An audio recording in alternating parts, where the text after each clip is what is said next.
Well, hello there. Welcome to the studio and welcome to the live stream. If you're watching live, if you're watching the replay, welcome. Now, we're having this live stream here, public, free on YouTube. I tell you what we're going to be painting. We're going to be painting a Weeping Willow. I actually put this up for a vote. You see, at the moment, over on the Academy and over on my website, we've just launched our tree course, How to Paint Trees Beginner to Pro. And there's a reason that we called it that, because a lot of these modules start off with some beginner-friendly exercises and then work their way using those techniques that we talk about into bigger, more involved scenes. And so I put this up for a vote. What am I going to paint? Weeping Willow or an olive tree? And it looks like it was close. It was close, but it looks like Weeping Willow won. So that's exactly what we're going to paint today. I hope you're doing well, wherever you're tuning in from. It is an absolute pleasure to have your company here in the studio. I can see you right now as I'm watching this live here on the little live feed next to me. I can see you there in the live chat. We've already got a question from Rhiannon. And so if you've got a question and you're watching this live and you're in that live chat, I want you to do what Rhiannon's done. I'm going to do the best I can to get to everybody's question. But will you, just as an example, paint pine trees on a far-off mountainside? I can at some point, Rhiannon. I'm pretty sure you're on the Academy. So that will be probably in an upcoming module in the tree course. In fact, I do know we've got some distant pines, so we can talk about that. All right. We want a baobab tree. They are cool. Tamara, they are very cool. Tamara, remind me to be recording on the cameras too, okay? I'll do that. Actually, Nick, I'll get you to remind me as well, brother. I've got my video guy, Nick, here. So, this one's going to be a little bit different. If you've watched me live on YouTube before, this one is going to be much longer. We decided that, rather than just do an hour and then jump straight over to the Academy, we're going to do the whole thing here. Am I going to finish the painting? Probably not. But we're going to get a long way through it. Now, I'm a realist painter. I'm a traditional realist. I guess technically that's what you could call me. And these things take time. But with a lot of the beginner demos, the idea is you want to be able to knock out this painting in one sitting. So we'll get most of the way there in the next 3 hours. We are going to take a couple of breaks, but I think let's just keep fresh, right? And keep the coffee hot. Yeah? All right, cheers. So good. All right.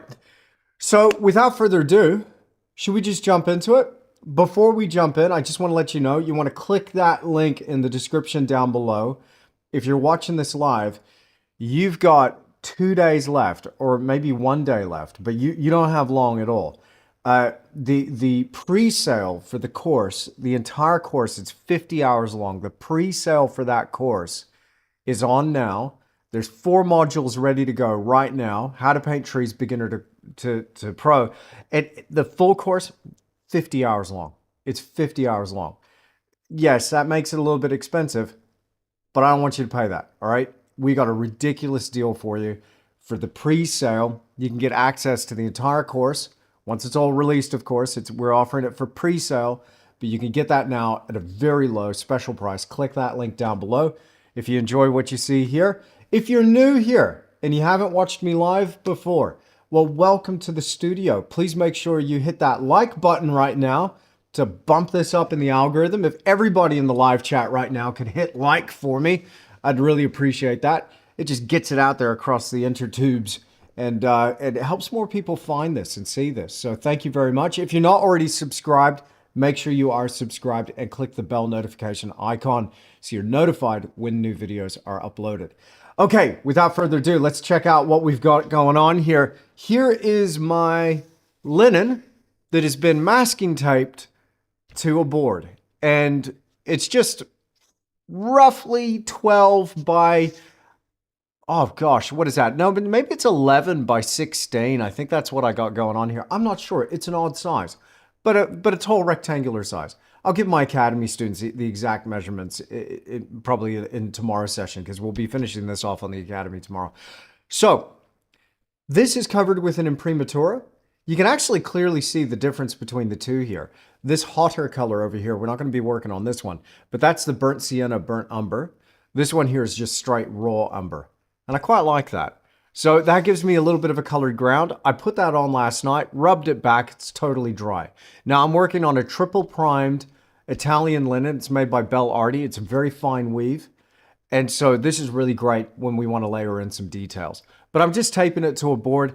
I can adhere this to a board, a final place for this painting, and then frame it up, and it will get rid of that masking tape edge. But you can get a really nice clean edge when you peel that tape off too. It looks pretty cool. All right. New from Simon. Hey, Simon, how are you? From Queensland. Excellent. Oh, it's very early for you, sir.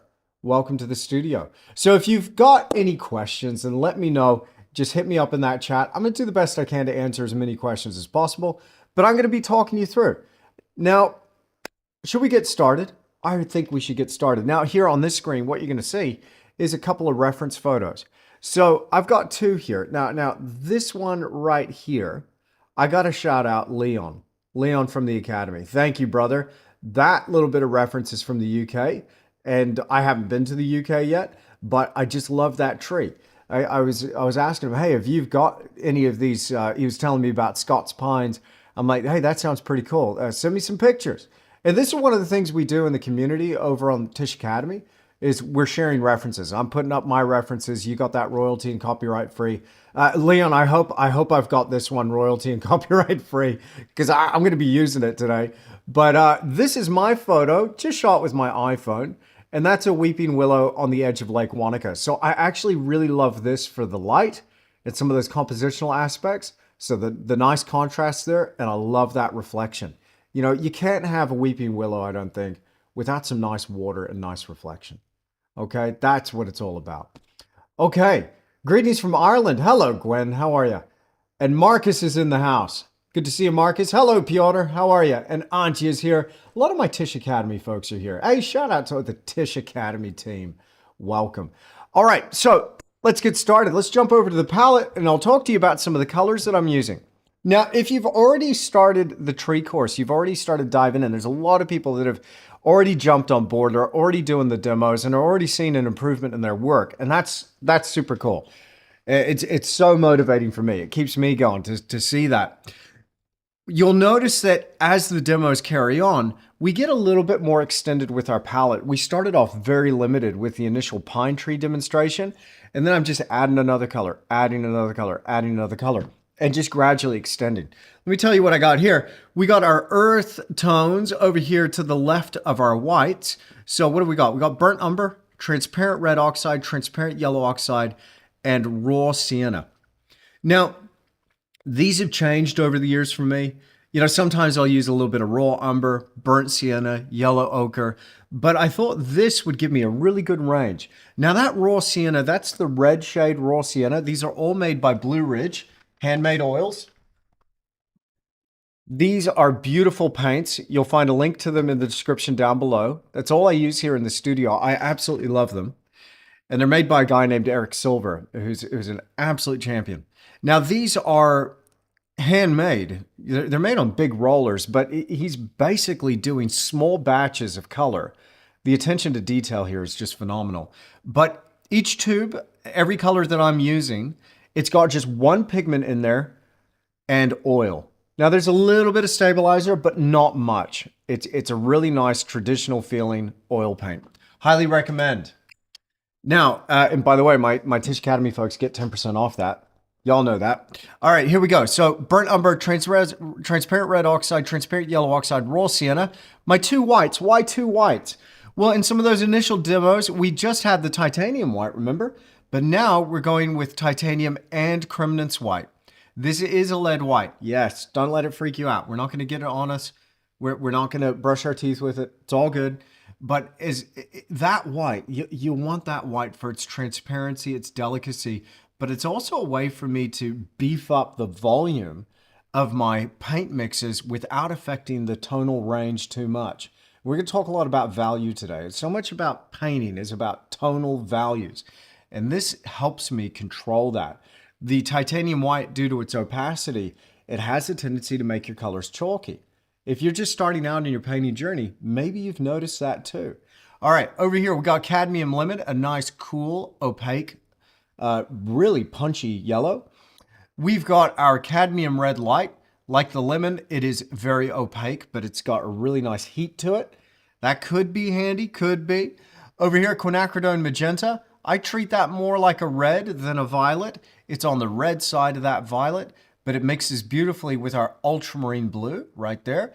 And this one here is going to be helpful with our values, our adjustments on the palette, adding a little bit of cool, mixing greens. Such a versatile color. Virtually every palette that I have has got that ultramarine blue on there. Cobalt blue, slightly warmer, a little more opaque, lighter value, buttery consistency, beautiful color. Cobalt teal. I've gotten so many artists onto this now. This has replaced cerulean for me, and I just love it. This is a really clean blue-green. One pigment in there. It's PG 50 for my paint nerds out there, my fellow paint nerds. It just, I mean, doesn't it just look like a beautiful little drop of turquoise on the palette? It's a gorgeous color. Phthalo green, enough said. Very strong and punchy. We're going to have to be very careful with that color, but it's so handy.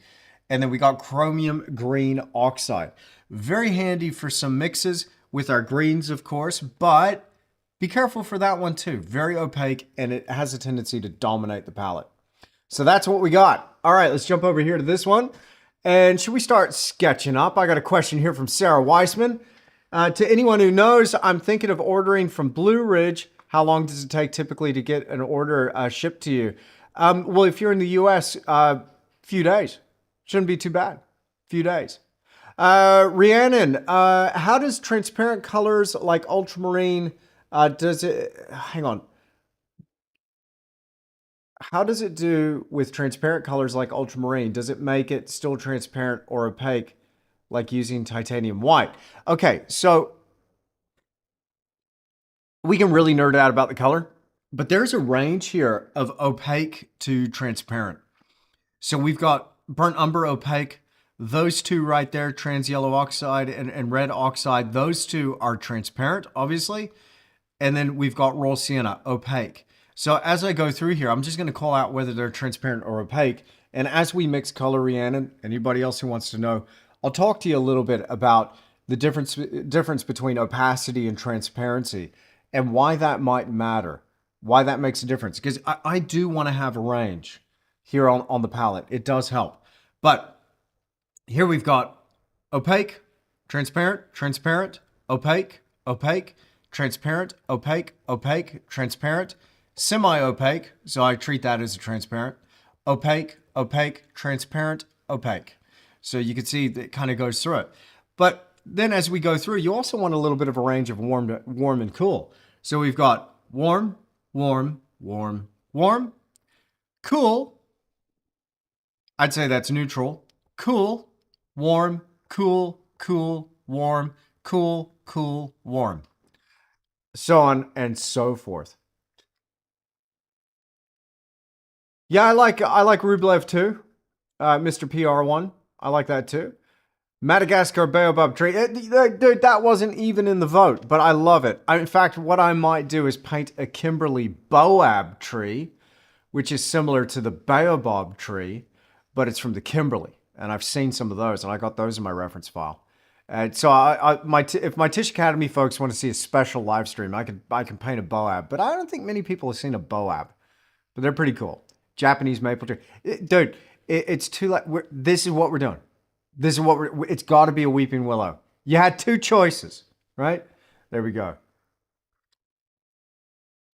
Shahrad asks me, is zinc white okay to use? I'm going to let one of my Tisch Academy folks, like Antonio, I'm pretty sure Antonio's on the Academy, but I'm going to let my Tisch Academy folks answer that one about zinc white. And I'm not going to go on a huge rant. But no, don't use it.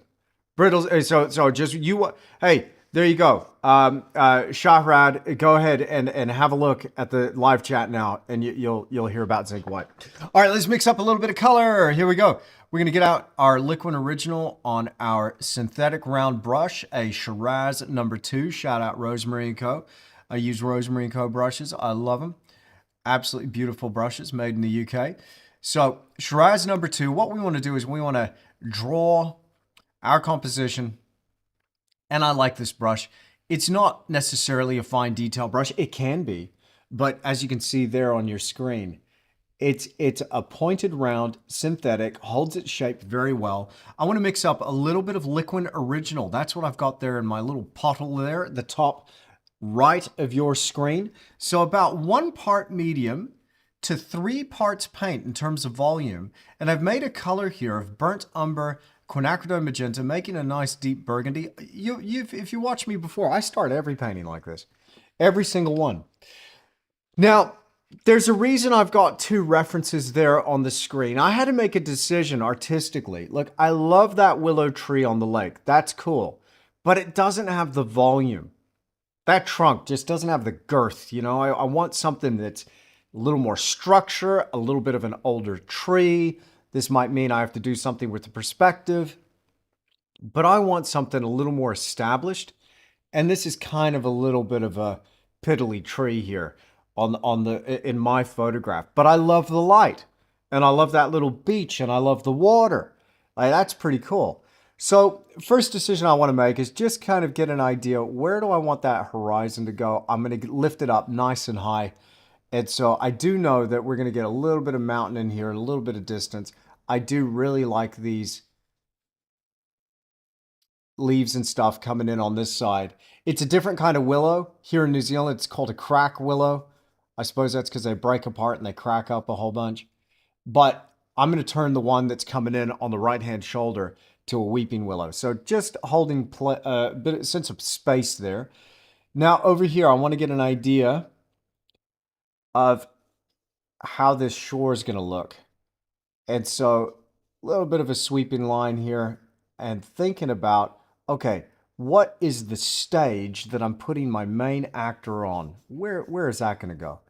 Somewhere around there. And we can have a little something down here in the corner potentially. I don't know. Maybe. Too much? Not enough? Now, I had to make a decision here about what's important in the scene. Like, obviously, the willow tree is going to be really important, but I really want this sense of light and shade that I'm seeing in my reference to play a feature, to be a feature. I want that water to be a feature. I want to sort out, okay, where exactly is this paint going to go? So I press very lightly with my brush. I encourage my students over on the Academy to draw with the brush. Yeah, if you want, you draw with a pencil, you can draw with a stick of charcoal, that's all good. I recommend then apply your imprimatura over the top if you're going to draw it with a pencil. But then, if you're drawing with a brush, it forces you into a position where you have to work on that hand-eye coordination. Now, in the beginning, it's a little janky, don't get me wrong. It is. But when you force yourself into this pressure type situation, you start building that resilience in your studio practice. You start building that ability to draw it out by hand with a brush, just like what we've seen the masters do. Okay, now what I want to do here is just work out, all right, we've got our willow tree. It's going right here.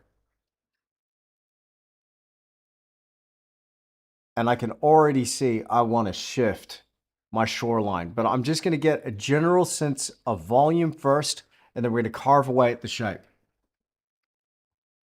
So, you've seen the reference. My Academy folks have got that royalty copyright-free reference.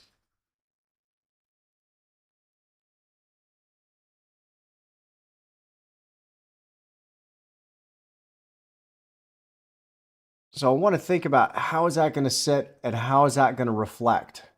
So whatever's going on above that water, then that's going to bring down a really nice reflection down here. I've got a slightly wider angle over here on my iPad that I'm going to refer to as well.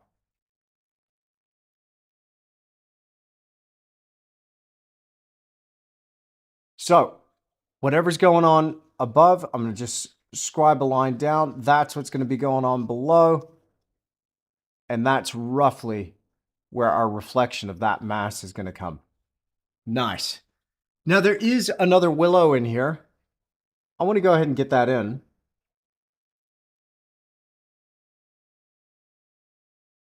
And we'll bring it off the top.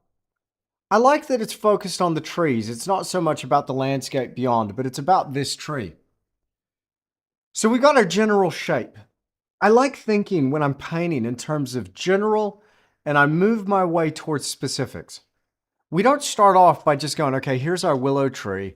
Where's that branch going to go? Okay, I'll start painting this branch and I'll start moving in this direction. Like I'm composing right off the bat. I'm composing. So I'm working out what area, what kind of real estate on this field are we going to occupy with our tree, our main character? And so you start shifting things around. You think about the big stuff. There's a couple of little things I'm thinking about. Compositional rules that I generally don't like to break. Some of my Academy folks are like, but it's like that meme that you've seen, you know, Leo DiCaprio sitting there on the couch going, whoa. He's just done it. All right, hang on, bear with me. Center lines, I don't like anything to really rest on the center or cut across the middle. However, sometimes I'll break it. I actually don't mind that so much. I feel like once that reflection is dropped down, maybe we could drop it down just a little bit lower. But I feel like once that reflection's dropped down, the combined mass shifts it a little bit further down. So that gap there doesn't equal that gap down there. So generally, I don't like putting stuff on the middle or in the middle vertically. I don't want anything cutting into my corner on a diagonal, pointing at the corner, nor cutting across the corner. So I watch out for my corners. What about this down here? I know, my Academy folks saw that. I know. But I want to create a shape here and maybe create something interesting with some Renato Mucillo-esque weeds and grasses and reeds and stuff. Shout out to Renato. What a dude. He's a great painter based in Canada. Fantastic. You're probably already following him. Love that guy. So, interviewed him on my podcast a couple of times too. You should check that out. Creative Endeavor Podcast. You can find it wherever podcasts are available. Tamara. Nick. One job, Nick Maris. One job. You had one job, bro. Oh, goodness. Tamara had to jump in there and remind me. Okay, yes, I am now, Tamara. Somebody's asking, Academy? Is the reference in the Academy? If it's not right now, it should be. I gave it to Mr. Jim, and Jim's going to put it up today. All right. Nikki is wearing the Academy crown. Yeah, she earned it. I don't know how she got it, but yep. At least this is a benevolent monarchy, which is nice. I appreciate it, Nikki. And we will forever be your loyal subjects. Okay. That's kind of what I'm thinking. That's kind of what I'm thinking about. We'll get some nice Weeping Willow in here and maybe even cross the top there with a couple of little branches. But now I want to think about structure, right? Okay, so there's something really nice in the structure of my tree, but I didn't really like that it wasn't massive enough. I wanted to get a little bit more of a sense of mass. So I'm actually going to take it off the left-hand edge. I love Weeping Willows. Like their foliage is phenomenal. It's just so beautiful.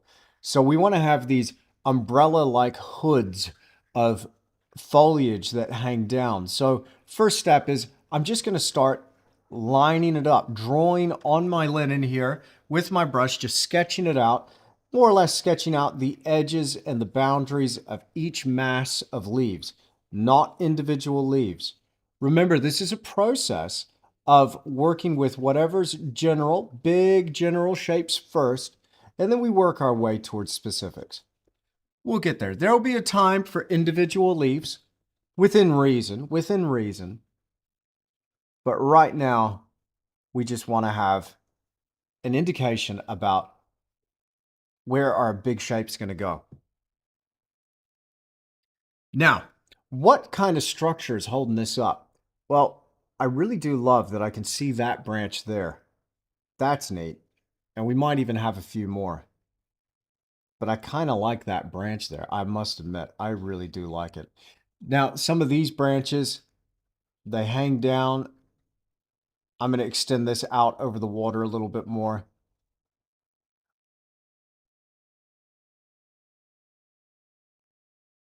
But I do want somewhere here just a little bit of a trunk.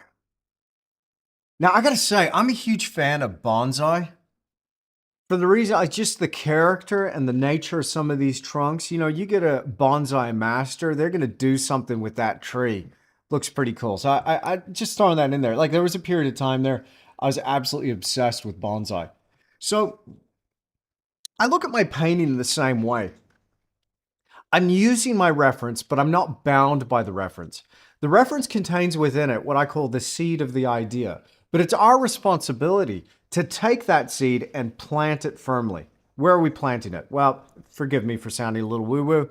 I'm planting it here and here. I want to connect with this thing. And I kind of ask myself in this process, you know, what is it? What would I love to see? What do I love about the masters? Like, what do I really love about painting? What's something in the process that I really enjoy? And for me, it's invention.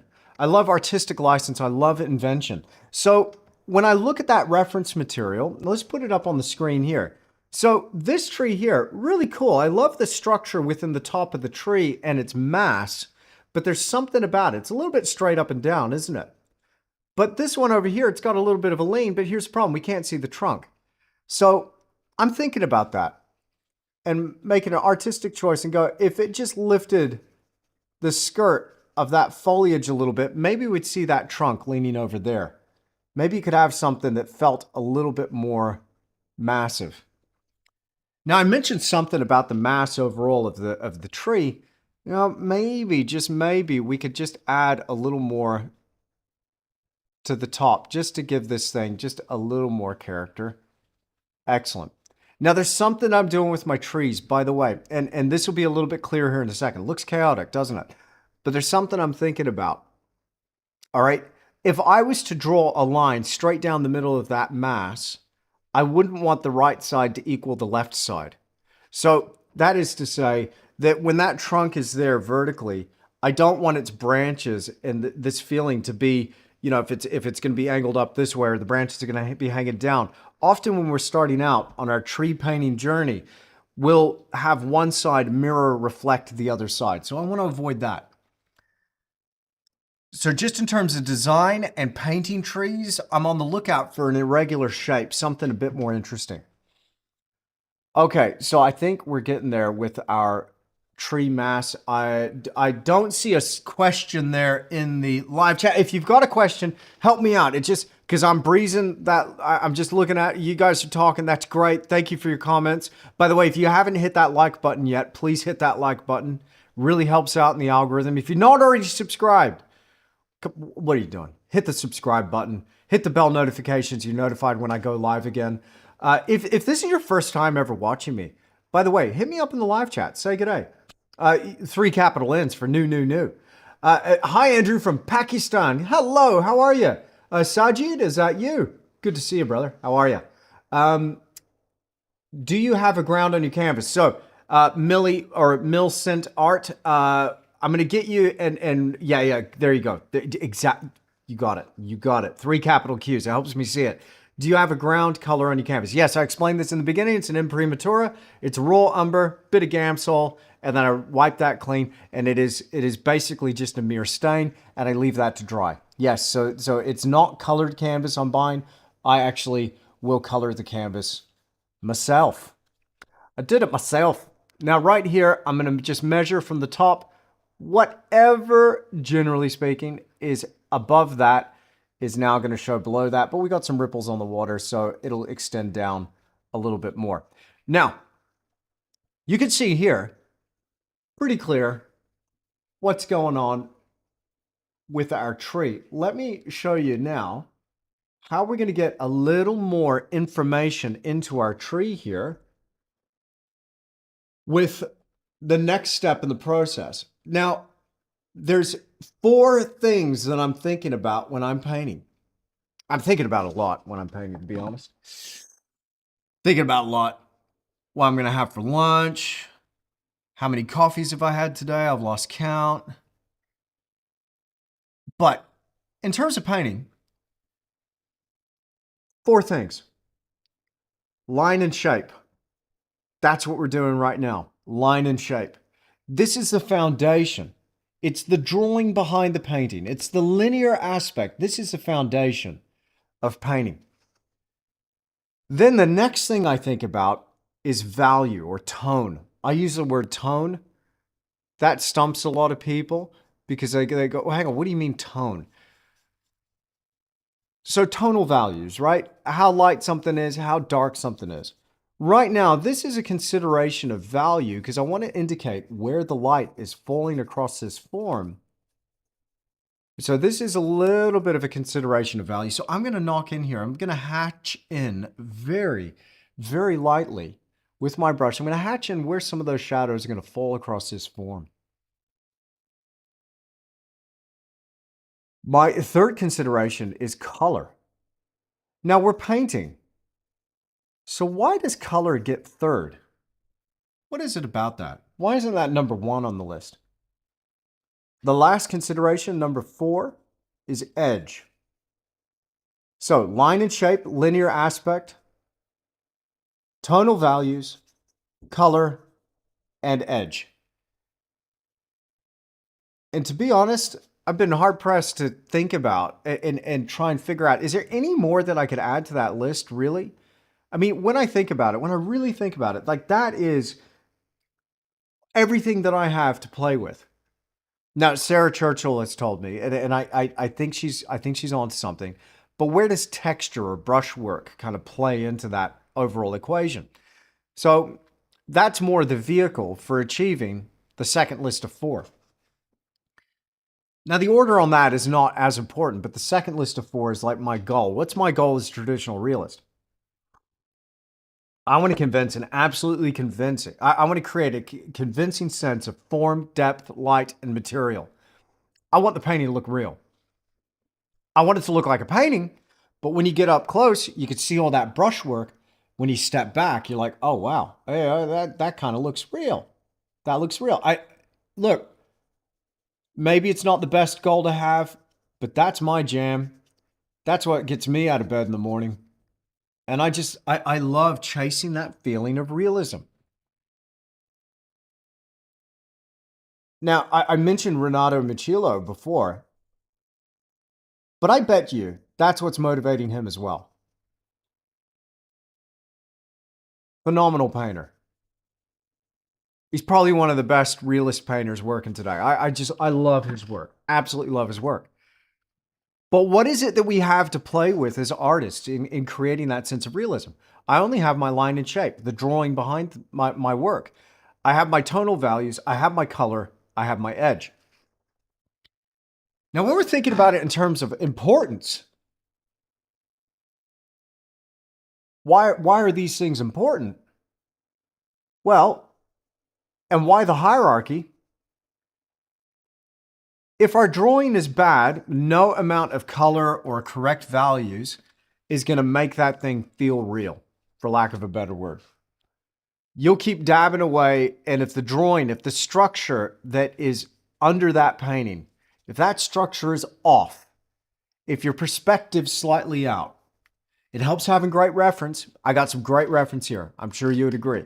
But if that drawing underneath is not working, then no amount of good color or tone is going to rescue that. This is assuming you want to achieve traditional realism. Right. If you've nailed your drawing, your values are all over the place, but you've nailed your color and you got pretty good edge work, pretty good brush work, it's never going to look quite right. Value is so important, but first is drawing. So if you nailed your drawing and you nailed your value, but your color's slightly off, I guarantee you're going to have something that's going to look pretty darn close to the real thing. What we want to do is bring all 3 together, but in that order. Get that drawing nailed down. Are we getting there? We're getting there. So what have I done? Right here, I've just hatched in where that light's going to be falling across that form. I can see it's an irregular shape. I'm kind of enjoying it. It's kind of neat. I'm going to mix into this just a little bit of ultramarine blue. just for a slightly darker tone. Bit of a shortcut here, and I just want to get in here this branch just to give me an indication of where that underlying structure on my tree is. How is that hanging down?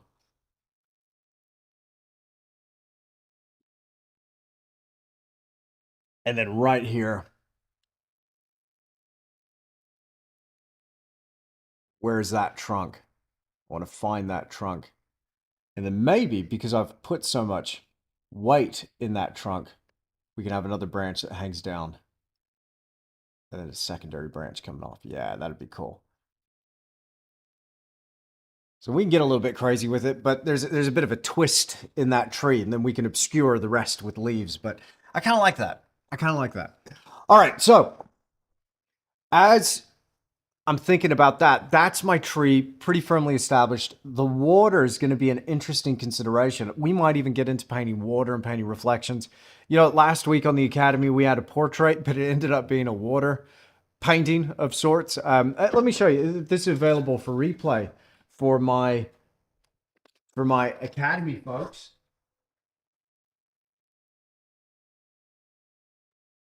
But that's the one that we did last week on the live stream.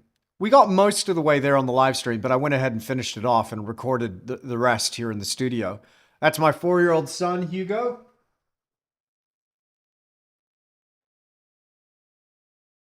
So the water, suffice to say, the water techniques that we're going to be talking about today are going to be very similar. Very, very similar. Okay, QQQ from 64 Square 53. Do you recommend sketching with a brush if the subject is complicated? Yes, I do. However, there are some times where I have done a little bit more prep and planning and really sketched it out, either digitally using my Wacom tablet, building it up layer by layer over weeks. You know, by the way, don't get me started on AI. It's not, ain't none of this AI. I hate AI. Can't stand it. Sorry. If that's you, I'm sorry. We could still be friends, but I just want to talk to you about it and say, hey, stop it. Get some help. Anyway, but I would recommend, yes, even if it's complicated, build that complexity in layer upon layer. You know, sometimes the drawing, it's not about nailing where detail's going to go, but think generally in terms of your general big shapes and then get it in there. So get it in there as you layer over. That makes sense?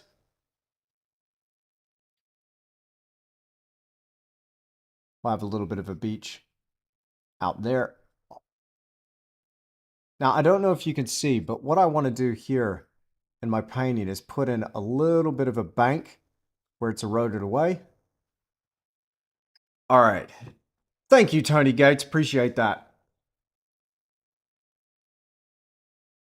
Yeah, there you go, Dan Beresford. Yeah, I know. It's like one of our trigger words over on the Academy, isn't it? Yeah. All right. Just a little more information here. Now, where's that light coming from? This is the other thing as well. You know, trees generally, depending on what kind of tree, their foliage can form a spherical type form. Gives us an indication how that light's coming into the scene. Next thing I want to do is I've got a nice line here. I like this line. I want to have a little bit of a jagged edge to that shore, but generally speaking, there's a bit of a sweep here. But the light, the shadow that's being cast across this beach here, that's interesting. That's interesting. So I'm going to mark in now where this shadow is going to be cast across the foreground. I love how in the reflection, you can see it here on my iPad, but in that reflection, let's do this. Let's go over to the palette here for a second. Can we do that? Yeah, we could do that. We could totally do that. Okay, so over here, I want to show you my reference, and I'll try not to put my iPad in the bloomin' paint. But over here, what I really love about this picture is down here, you can see clearly the shadow that's being cast over on the beach. See somebody's clothes there that obviously went swimming. Down here, you can see that shadow reflecting. Is it a reflection though? Or is it a cancellation of the skylight? Ooh, my Academy folks, were you paying attention last week? Down here now, in the shadow, we can see a reflection of the sky with the absence of the light coming through under the water. This one is a real head scratcher. This is, because right here, when I zoom in, notice these 4 quadrants are totally different. We've got something different going on in those 4 quadrants to make up that feeling of water and reflection. This is the coolest thing ever. So I'm going to really look forward to this.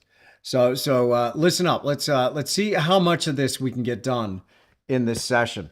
And it's hard to believe, like, time goes so fast when you're on a live stream. And I always say to my folks over there on the Academy when we do these live streams, like, yeah, I know I said I was going to get a lot. We get there eventually, and we end up filming the whole thing. But it's just painting. You got to take your time with it, right? You got to take your time. So over here, I like this this line of this shadow. Suffice to say, I like that line a lot. And some of this light that's dappled light and water. Gosh, that's going to be a trick to paint, but good fun. And then right here, we've got that tree just sneaking through, but we're going to get down here in the shadow a little more of that sky reflection down there. Okay. So generally speaking, I think that's going to be mostly dark. Let's just brush in lightly across there. There we go. And one last thing. Now, you don't have to, like, if you've identified your shape, you can jump straight into the block end. You don't have to sketch it out or take quite this much time. But what's going on out here with the weeds and whatnot? Don't know. But I want a little something over on this side. You can see it sneaking in. I don't want to do flax.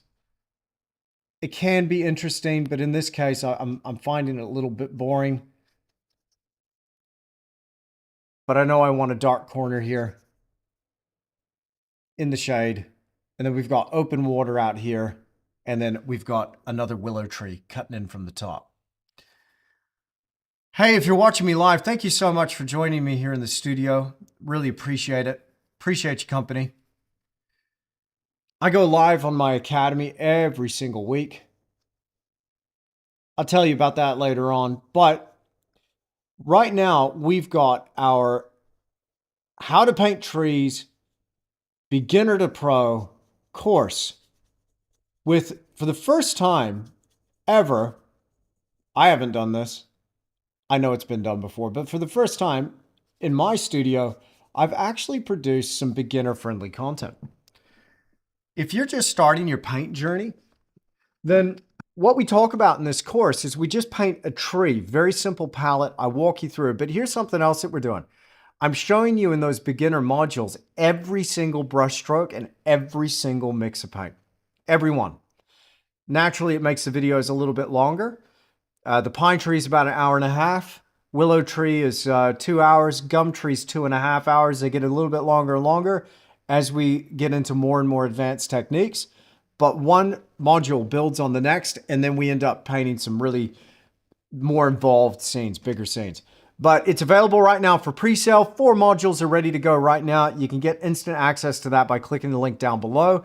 Jump in now, take advantage of that pre-sale deal, because a full course is going to be over 50 hours long. Like, it's huge. It'll take a little while to get through it, but when you see the deal we're offering for pre-sale and what full price is going to be, like, you got 2 days left to get that deal. So click down below. Check it out. But thank you for joining me in the studio. I'm going to be with you for another couple of hours, and we'll just see how far we get today. But I'm kind of happy with that. I'm kind of happy with that. I think I'm ready to start adding some color. Yeah. Late for the stream. But what type of tree is this? Reggie. How dare you, sir? I'll let other people answer that, and they already have. There you go. How long is this session? Not long enough, Rhiannon. All right. RJD 1308. Okay, there you go. Um, I've got one coming up yeah. By the way, so we do have AdSense on our YouTube channel. Just a bit of internal chat going on,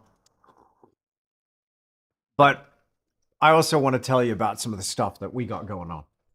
Okay, cool. 10 hours of Andrew. There you go. Yeah, right. 50 hours, Rhiannon. 50 hours. No. So Millie Centaur, no. It's the Academy. It's available on the Academy too, but it's less than half that length.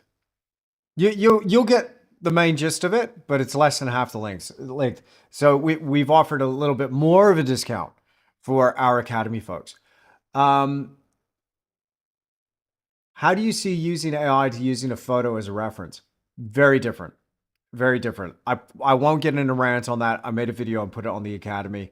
And I also put a video on my YouTube channel, so I'll let that stand. Okay. Watch Andrew paint. I don't get a lot of painting done in my sleep. All right, I'm going to let you chat. There you go. I'm going to get back to it. Yes, get on with it. Get on with it. Okay, I will. One thing I want to do is just sharpen up a couple of these edges, just get a little more of an indication of light. And I think I'm ready for some paint. What I like to do when I'm working in the studio is I like to order this in terms of depth. I think about my depth, and I like to go way out in the distance. And I like to think about whatever's furthest away first. Just establish a bit of that shadow falling across that foreground. I can see pretty clearly what's going on. I hope you can too. So I want to go out in that distance and I want to figure out, okay, what's furthest away from me? Well, if you're thinking the sky, I think you'd be right. I think you're onto it. Now I got a couple of different brushes that I'm going to be using here. I'll show you right now. I have got filberts and I've got daggers, bristle brushes. So here I've got a 1/4 inch dagger. I've also got a 5/8 of an inch dagger as well. That one might come in handy. Bristle brush. I've got an extra long filbert, number 4. And I'm now going to be using also a number 2 extra long filbert. Let's start off now. A little bit of liquid. So a bit of medium. So I'm using Winsor & Newton liquid. We'll start off with a bit of that titanium white. You'll notice that the first thing that I do with the dry brush is I dip it into a little bit of the liquid. I call it priming the brush. I'm going to get in there some cobalt blue and a touch of ultramarine blue. And we're going to make a nice sky blue color. I like to add a little green to my sky, so that cobalt teal works really nicely. And white. Now I find blue on its own just to be a little bit on the flat side. Sometimes, just sometimes, I mix into that a little bit of raw sienna. Now, why on earth would I do that? You got to be careful with that color. You don't want to use too much. But I'm going to use a little bit of raw sienna just to give me a slight dusty, yellowish tinge to my sky close to the horizon. It's really grayed out that blue. All right, let's apply a bit of this. We'll work with whatever's furthest away.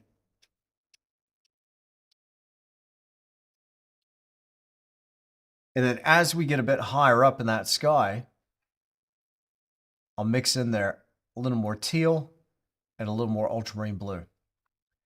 Now, one of the reasons that I like to start furthest away first and work my way forward is because we begin to establish a context.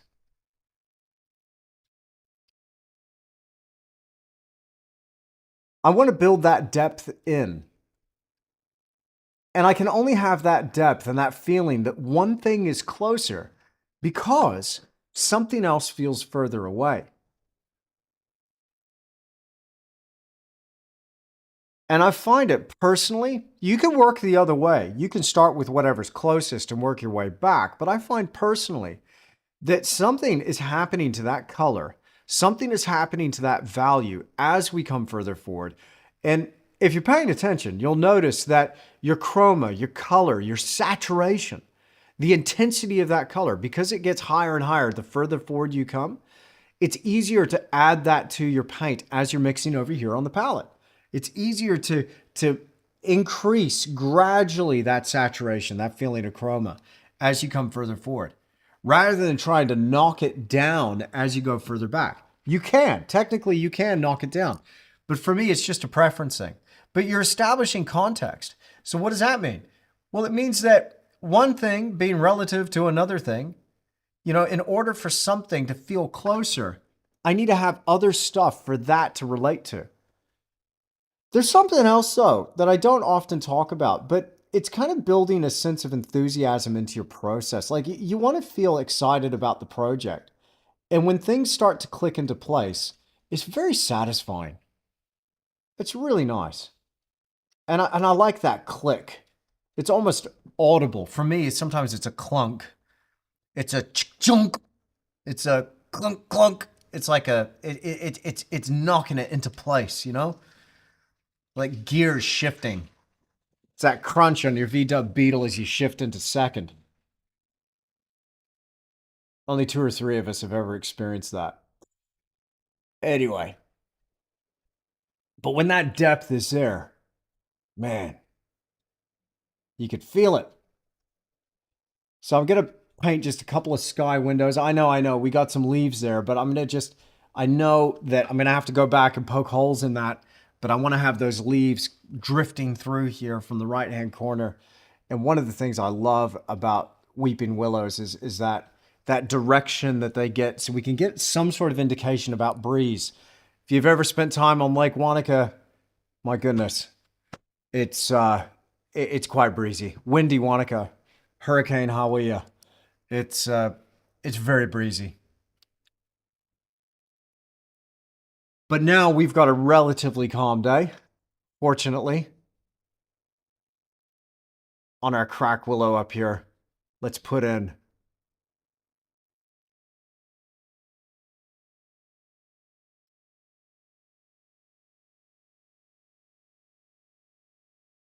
a couple of those gaps in the foliage. Right.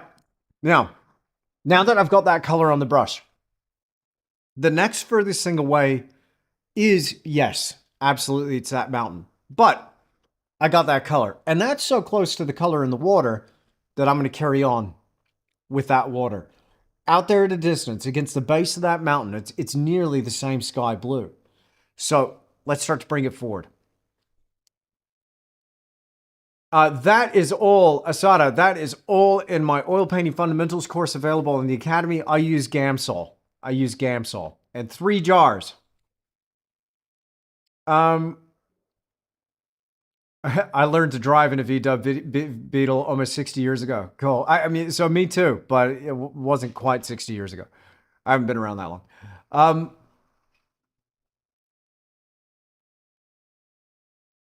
Does using a backlit iPad bother your color mixing? Not at all. Not at all. I will admit though, like, you know, sometimes I need to come over here and adjust the brightness. It's just too bright.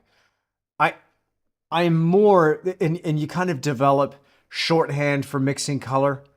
Um, Great question, by the way, Rhiannon. Great question. So I kind of have my go-tos for sky. Every sky is different, of course. You have to have a little bit of sensitivity when it comes to these things, right? I'm a sensitive guy. But I've got shorthand. I know I've got a combination of 3 blues there. And so I'm just trying to think, okay, deeper, warmer, cooler, greener, a little more violet coming through. So just to throw down the block in, that base coat, we'll come over maybe with some detail later. I do want this to be pretty painterly though, just for this demo. But you have a little bit of that shorthand. So I'm thinking more about the painting and what the painting needs and getting context here. Not so much what I'm seeing through the iPad. I'm not trying to match my iPad. I'm not trying to match my photo. I'm worried about what's going on here. And so everything going on here is relative. One thing's relating to another. More will be revealed as we go. Here we go. Let's get out a little more ultramarine blue, a little more cobalt teal. Let's cut it. I need a little more flow. So 1 part medium to 3 parts paint.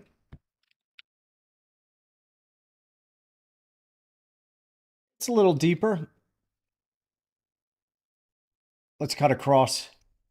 And I'm seeing a series of bands and stripes. I don't want to come down too far and paint it all out one color.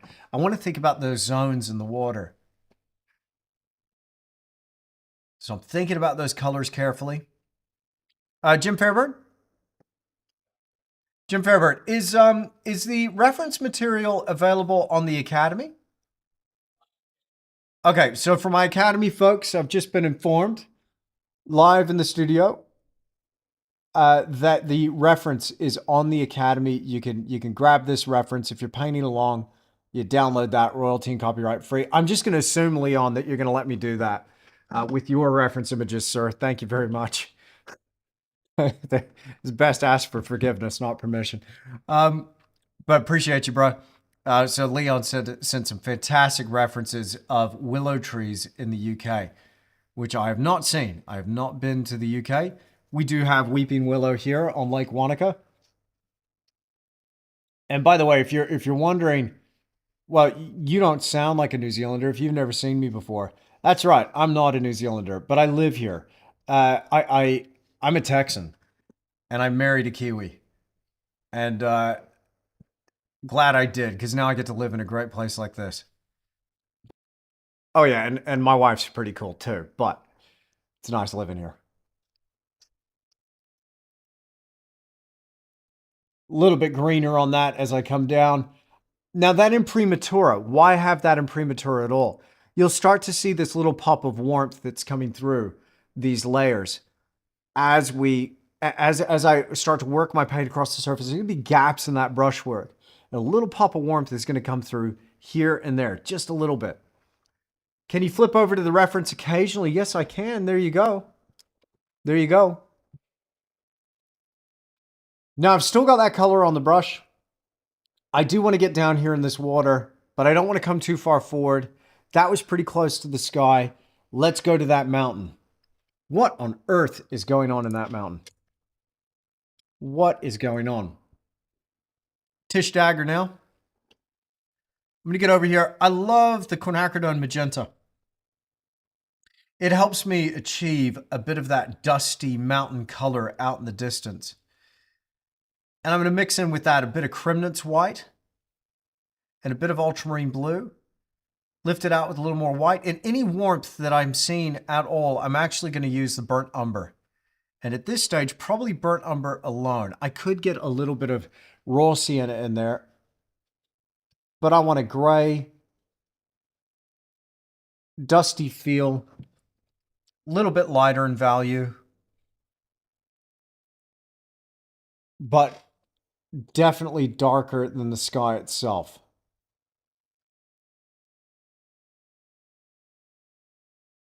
Not worried about at all, not worried about any details on the mountain. I'm thinking about big general shapes. I'm going to sneak this through because the mountain, you know, you could be tempted to paint that mountain and get some detail in there, and then, you know, start adding elements to your painting. That could be cool. I put a lot into my bigger studio work, but the point of this exercise is we just want to paint a tree, a singular tree.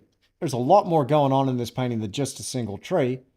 This kind of builds on the other demonstrations where we did paint a single tree. Yes, in a landscape, but very simple landscape.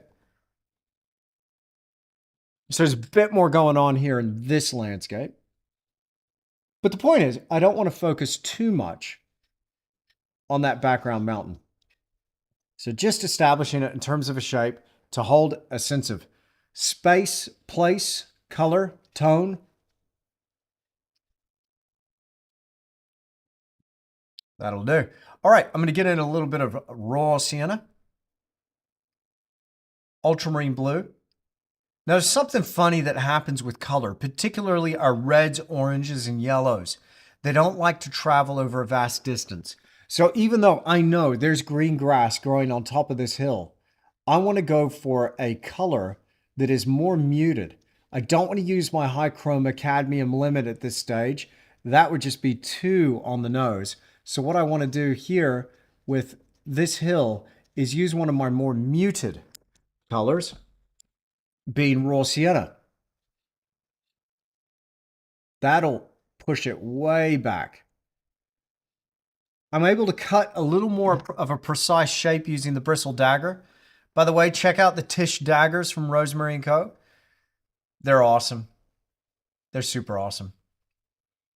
Not just because they're named after me, but we took some time to develop that brush. It does exactly what I need it to do for some of these areas. Now, I've mixed into this a little bit of cobalt teal, so I'm using the green now and the teal to just give that a little pop of green. There we go. That'll help it come further forward. So, if the reds, oranges, and yellows aren't traveling well over a vast distance, what then are we doing with our color? What is happening? Well, things are shifting and they're muting in terms of color. They are getting what we call desaturated. Desaturated. So the chroma, the edge off that chroma, it's just knocked off. And they appear duller, slightly grayer. But because that red, orange, and yellow is fading away as we go into that distance, then let's get over here to close. There we go. Close cam.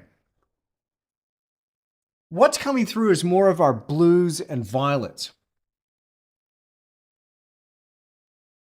Now I will, if you'll forgive me, just use this brush quickly and just get a little bit of detail in here. I'll get my other bristle dagger brush. I'm seeing some dark banks of trees here.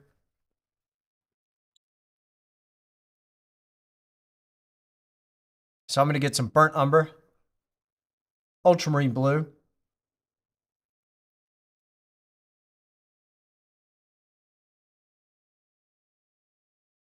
and a little bit of cobalt blue.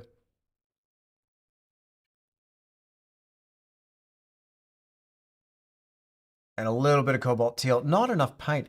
You know, I say this to myself all the time. Goodness, man, just get some freaking paint out. You don't want a dry brush.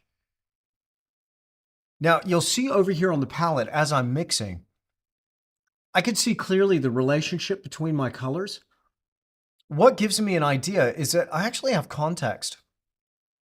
I have context here on the palette. What do I mean by that? Well, look at that neutral gray that's behind my palette. I can really get a sense of what my color is doing and what my value is doing over here compared to that neutral gray. I got a line of pines out there. Oy, yeah, that is dark. That's okay. Make a mark, evaluate. I'm going to lighten that up. Bit of titanium white, bit more Cremnitz white. Let's try that. Ah, that's better. Whew, that was close. Doesn't matter what you do. There's always a workaround. There's always a workaround. I think I need to go a little more violet. I love, though, this kind of interesting blue that we can get with cobalt teal and quinacridone magenta. Let's go over here. And I'm just going to brush in here with the very point of my bristle dagger a couple of these trees that are growing out here in the distance. Not detail per se, but it's a little something. Now, over here, towards the Edgewater Hotel on the opposite bank, there's these signature poplar trees. I'm going to be cutting that line just a little bit. But I do want to get that line of poplars there. It's important. I mean, this is so Lake Wanaka.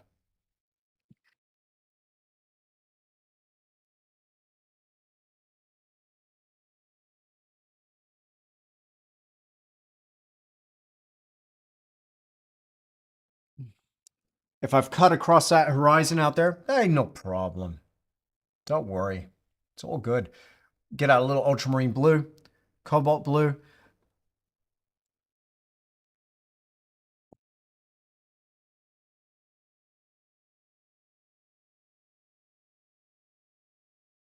Boom.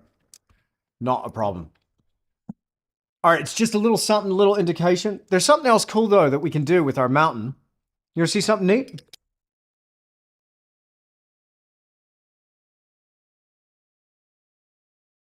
I wanted to see a tree. I know, just give me a second, will you? All right, so over here, I can actually rub through using a dry brush here to that imprimatura and get an indication of the way the light is falling across those slopes back there. The warmth that's coming through is actually very reminiscent of what we're seeing in that reference. It's not just about putting paint on. Sometimes you can rub it off. Now, let me get another brush here. There we go.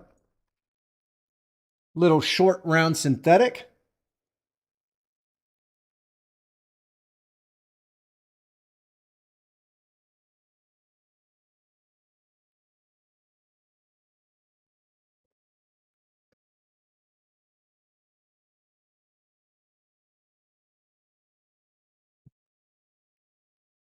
And that just gives us a little feeling of shape. Now we're going to come back over with leaves, so it'll go away. Now, if we want just a little bit more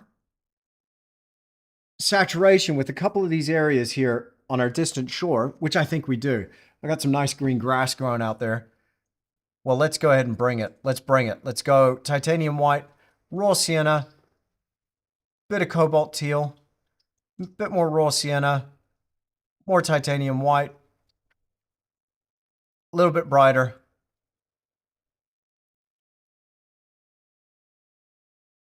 It's looking just a touch dull, a touch gray.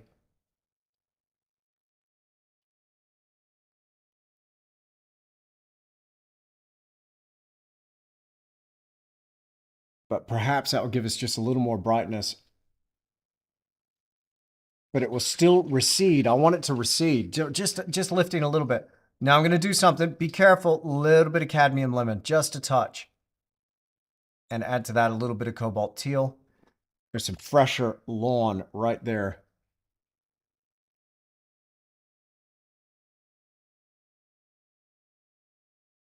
Just a couple of marks.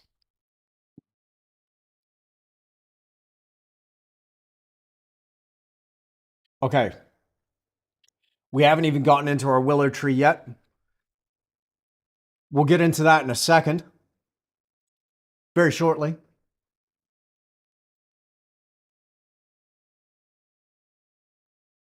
Now, I'm going to be with you for another couple of hours here. We got a lot of painting to do. We'll go a long ways on this painting. I will be carrying on with this painting tomorrow for our Academy folks. But right now, I want to show you something. I'm going to take a quick coffee break. I'll be right back with you. Check this out. Do you want to take your painting even further and capture the essence of trees? Well, look no further. Introducing my brand new tree painting course, which is available right now for pre-sale. We've got some great beginner modules for you where we're going to paint just one-off trees. We've got a pine tree, a willow tree, and a gum tree. And then we're going to lead on to some bigger projects with this autumn scene, some larch in this winter scene, as well as a mossy forest.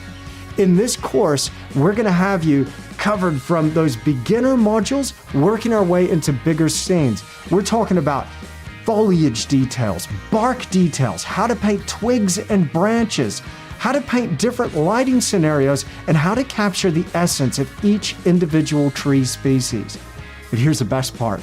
That's just part one, and it clocks in at 21 hours. Coming very, very soon is part two. And here's some awesome examples from our Academy members who have watched the first few demonstrations. I think their paintings came out pretty darn good.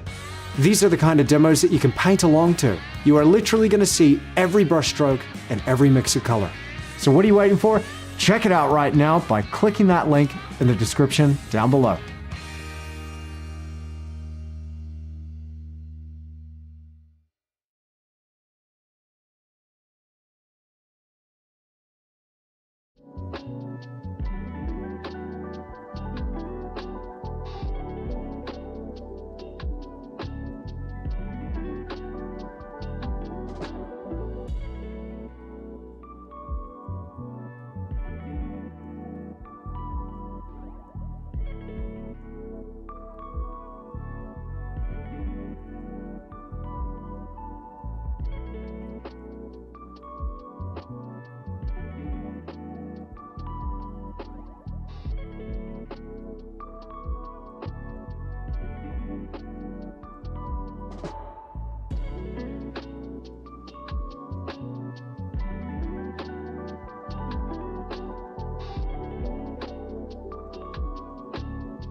And we're back. Hey, thanks so much for the break. I just, I needed to replenish my coffee.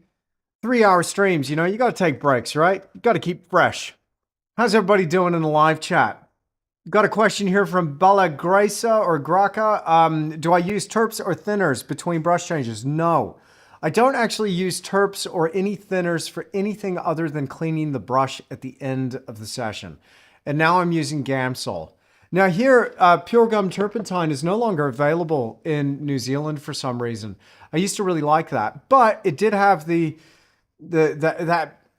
is a bad side to it, which is it can make your brushes a little bit stiff and a little bit gummy. You know, it's like tree sap in a way. It's kind of, they would become a little bit unworkable. You can loosen it back up again, but Gamsol doesn't seem to be doing that. And I'm got access to that, so I'm using that. Not a sponsor or anything, but just want to tell you what I'm using. So yeah, RJD, you're absolutely right. Don't use solvent while I'm painting. But one thing I'm doing between color changes is I've got this in my hand. So what is this? This is just 2 paper towel squares, and I'm just wiping off the brush as I go. And you can see here, you know, it's 2 squares. It's folded in half, right? Folded in half again, folded in half again, like a little booklet. Now, between transitions and color, let's do that now. I take my brush, and occasionally I will wipe off that brush, and now that brush is still got a little bit of paint in it, but that's okay. It's not so much paint on the brush that it's going to overcome any new mix that I'm making. All right. So the other thing that's going to help me though, is I've got multiple brushes in my hand as I'm going. So right now, currently I've used 6 brushes so far, but those 2, do they count? That's what I was using to remove the paint from the surface just to get that sense of mountain. But it's been mainly those 3 for the painting so far. An extra long filbert and 2 daggers. So I'll go ahead and wipe those off now. It really helps. It comes scented, Debbie Smith? I have the unscented, unflavored version. Don't drink it. Don't drink it. It's just a joke. Sorry. My Academy folks know that I'm not terribly serious.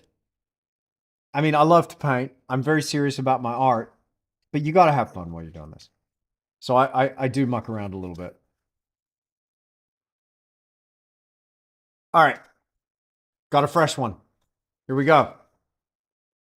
Got your drink and you're ready to go. Tomorrow I am recording on all cameras and firing on all cylinders. Here we go. And I'm caffeinated too. That's great. It's great. It's working. Let's get this tree quickly that's up here in the top. Now, there's a couple of things to trees that we can see here, right? What is it? What is it about this volume, this mass, this shape here? You know, we've got highlights, we got shadows, we got twigs, we got branches. How are we going to treat this? Remember the rule, general to specific. Let's shoot for the middle first. Not the deepest tone for the leaves, not the lightest, but let's just go for whatever we could call a mid-tone and that mid-color, right? So there's a distinct golden quality to this willow that's going to differentiate it between that willow there in the background, a different variety of willow, and this weeping willow here that we're going to be focusing on. What's that difference in the color? Well, spring growth here, it's a little more gold. Right out of the gates, that crack willow seems to have a slight gold tinge to the foliage. So I'm going to use raw sienna. I'm now going to be using a little bit of transparent yellow oxide, just a touch. And I'm going to mix into this some cobalt teal. And what I'm going to do here is I'm going to put this color down. The minute I put this color down, I know what you're going to say. A little bit of cadmium lemon in there. You're going to be like, oh, that doesn't look very good. Why did he do that? Well, the thing is that we want to put something down and we want a place to go. So that's probably going to be a little bit on the deep side. Let's lighten it up. Bit of titanium white, a little more transparent yellow oxide, a little more cobalt teal. There we go.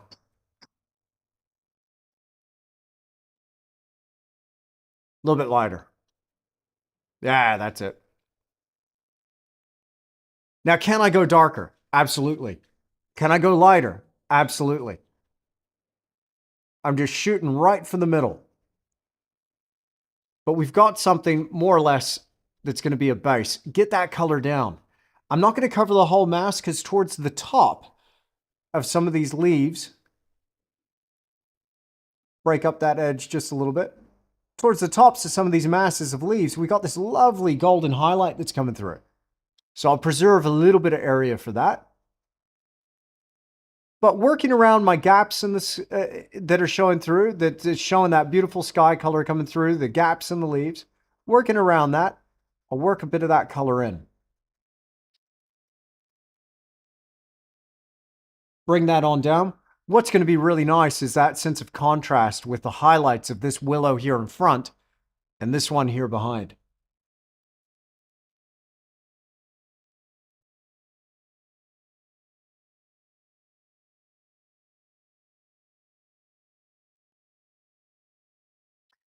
There's a little bit of thickness to the paint, but I'm feathering between. Is it bad that I do most paintings with just 2 or maybe 3 brushes? Not at all, Mario. Not at all, if it's working for you. I don't oil paint. I'm more than an acrylic painter, says Python5925. All right, but I like watching you. The stuff that you do is awesome. Oh, thank you. And the landscapes look cool. I'm a wildlife and pet artist. Excellent. Excellent. Well, I do recommend oils. I do. Yeah, I made a reel recently, put it on my Instagram about oils versus acrylics. In my opinion, look, they are better, but that's just my opinion. There's a lot of professional artists that threw a bit of shade my way. They're like, hey, buddy, I'm an acrylic painter. What about it? After school, at the bike racks, I'm going to smash you. But the thing is, we all have our preferences. I want to go for something that's got surface quality, the workability of that pigment itself, the substance, structure, and body of that oil paint, the luminous qualities and layered effects that we could get, and drying time. There's so many factors that go into making an oil painting. The way I've worked out my process is it's relatively simple, relatively. I use a bit of liquid. I don't worry about fat on lean. I just maintain my ratio of 1 part medium to 3 parts paint. That's it. But the quality of that surface when you're done, that final product of the freshly varnished oil painting, oh, it's delicious. I even had my young editor, Joe, love the surface quality of my painting so much. He was saying, dude, I want to lick it. I'm like, don't be weird. And by the way, there's lead and cadmium in there, okay? So no, for, occupational health and safety protocols here in the studio, I cannot allow you to lick my painting, Joe. He's weird. I know, he's weird. Love him, but my goodness. So the surface quality, though, is so delicious that some people want to lick it. Even touch it. And like, I'm in the gallery going, oh, if you got to touch it, just go ahead and, you can run your finger across it. It's varnished. It's fine. It's not going to hurt nothing. Don't go doing that in a museum. But if I'm honest, as much as I'm throwing shade at my young editor, Joe, there have been Rembrandt paintings I've seen that I've wanted to lick. All right, we got weird. All right, KMC82, you guys got some weird names. Just joined the Academy a week ago. Fantastic, and I've already learned so much. Hey, that's awesome. Question, I use water-soluble oil, no problem. Any opinion on that? I don't really like it as much as traditional oils, but you're getting there. And a lot of people are using the water-soluble oils because of sensitivities to solvents and mediums and things like that. I get that. If you want a solvent-free or a toxic-free environment, look, yes, we're using lead and cobalt and cadmium. I'm a clean painter. Look, this is part of the studio hygiene. Studio hygiene is so important. So first and foremost, look, I don't get paint on my clothes generally. I did yesterday. I don't know how it happened. Ended up with it all down my front. But I don't get paint on my hands. I've got my paper towels here always in my left hand as I'm working. You know, if you're left-handed, you'll have it in your right. You're just wiping that brush off. So I have those on hand. The way I clean my brush is vital. Like after every session, I'm wiping down the handles. I don't ever really get paint up in the ferrule of the brush, the metal part of the brush. Clean those brushes really well. One thing that helps me, I got a few painter's wet wipes on hand, so that also helps. If I do get it on my hands, some of those painter wet wipes really help. I clean the palette down at the end of every session. So this stuff is just called studio hygiene. A bit of studio practice here really helps. Okay? So, and I've got a stack of them here ready to go. I got a whole stack of pre-folded booklets for me. Nice and convenient. There we go. Sometimes I mix the color of all the colors used and want to go back with paint the leaves. That could be a no-no, right? From Millie Sent Art. Should I start fresh to paint the leaves? Look, generally what I'll do is I'll block in, that will dry, I'll go over the top, I'll model, that will dry, I'll go over the top in detail. There's going to be a lot of direct painting techniques that we're going to use today. But however you want to approach it, this is the other thing as well. I think we can get a little bit caught up in the right or wrong way to do things. And I don't see that there's much of that in painting. You got to find a way of making your mark and finding your process. I teach a particular process, but it's not to say it's the right way. I just think it's a good place to start. It'll get you there. So how do you layer? How do you make decisions and changes? How do you find that mix of color again? What I'm suggesting here is start off general, work your way towards specifics. But here's the other thing with the block-in. You'll notice that there's such a range of color, such a range of tone values in our painting that as we're building our painting, what you'll notice I do with my block-in is I reduce that range. So what does that mean? Okay, with the color, I'm knocking the chroma down. This is actually a lot more muted than what we'll see in the final version. I'll be adding accents of brighter colors over the top of the dried painting. With my value, I'm not achieving my brightest highlights that I can achieve, nor my deepest shadows. I bring that range in.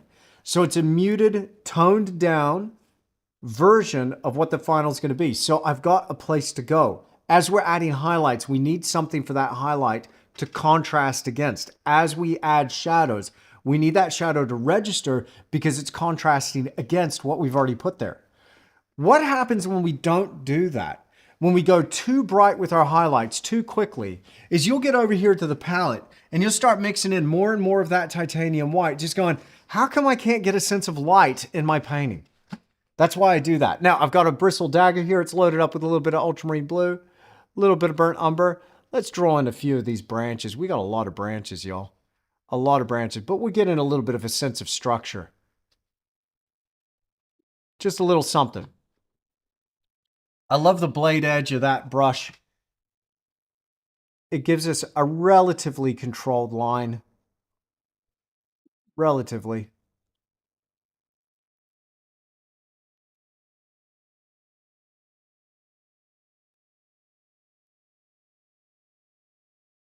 Couple of branches in there. Just using the edge.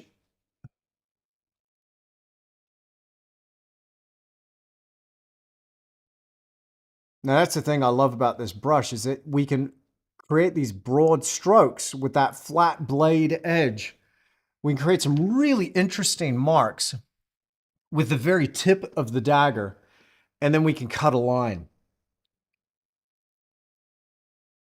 So here we're just cutting a few lines, just a few, not too many. I'm also editing my image. I'm looking at that reference material. I'm not editing it in the photograph. I mean, you can do that. There's nothing wrong with that. But I'm thinking, okay, I've got a bunch of branches here that are shooting off to the right. Am I going to paint everyone? No.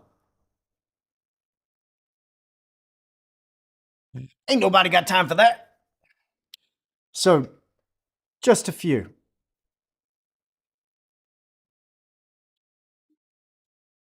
Where we've crossed over, we can come back with our foliage color.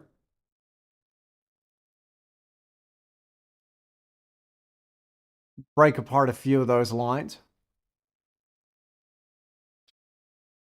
You might get some blending between strokes. That's okay.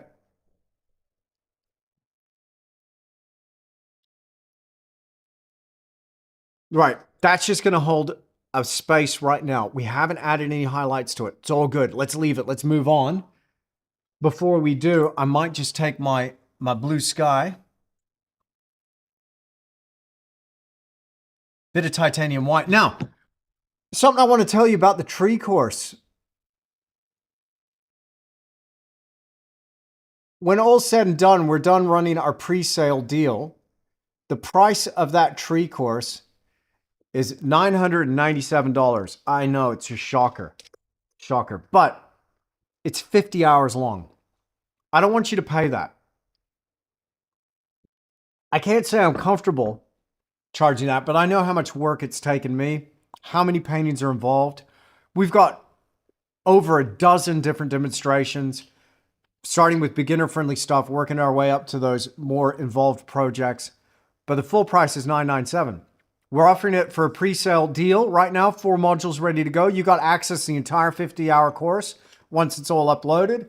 You get it right now for $189 by clicking that link. It's the pinned comment there in the live chat. Click the link in the description down below as well. Check it out. You got 2 days left to get that deal. So jump in and check out how to paint trees. By the way, if you're unsure, if you're not sure this is going to work for you, if you're unsure for any reason, you got a 30-day money-back guarantee.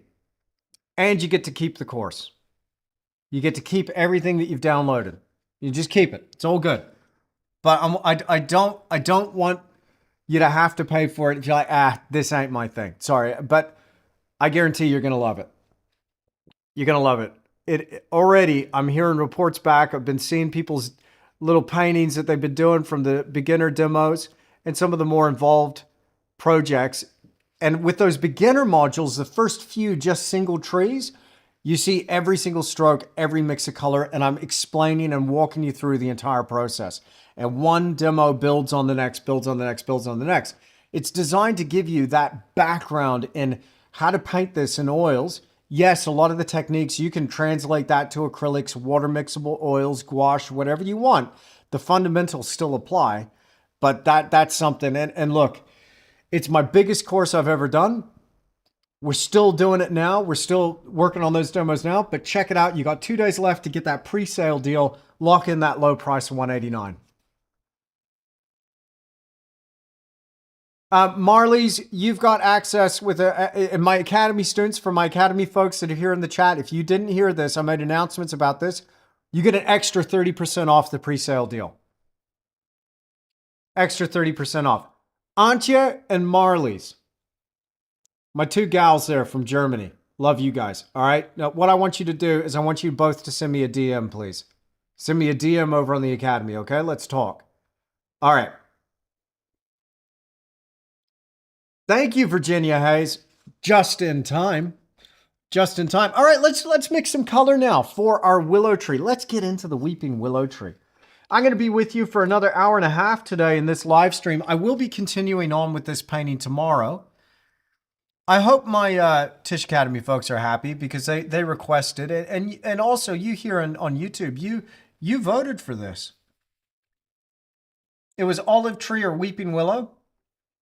By the way, I have got a lot of requests for olive trees.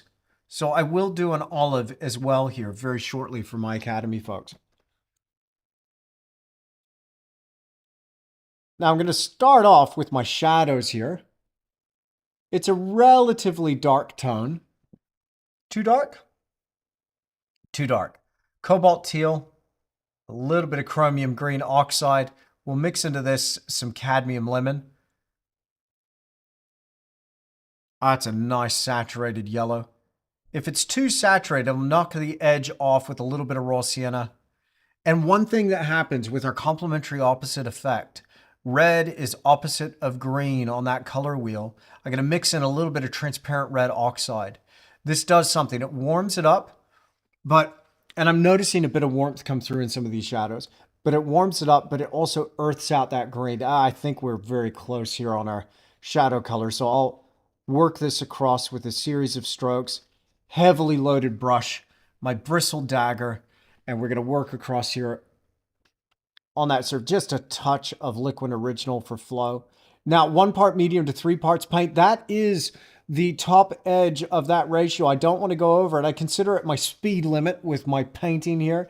I just don't want to exceed the speed limit. In case those painting cops come up, show up in my studio and pull me over. But I can definitely go under that. I don't have to use... I can use less than that. I just don't want to go over that. But as long as every layer has got just a little bit of liquid in there, I'm going to get what's called adhesion. A lot of the problems that we run into as painters come about through a process of disadhesion, where one layer of our painting becomes unstuck from another. How does this happen? Well, this happens because of things that we're doing to our oil paint film. We're mixing things in there. We're using a whole bunch of different processes. Lots of different materials. Oh, I might blend a little bit of this in here with a little bit of that. And I just stick to, if I've made a decision and I'm going to use Rublev Oleo Gel, which I love, low toxic approach, a little slower drying than Liquid Original. But if I'm going to use, let's say, a little bit of Rublev Oleo Gel, I'll stick with that medium throughout the process. If I'm going to use Liquid Original, I'll stick with that through the entire process. So I'll start off here and we'll just block in our shadows on some of these leaves.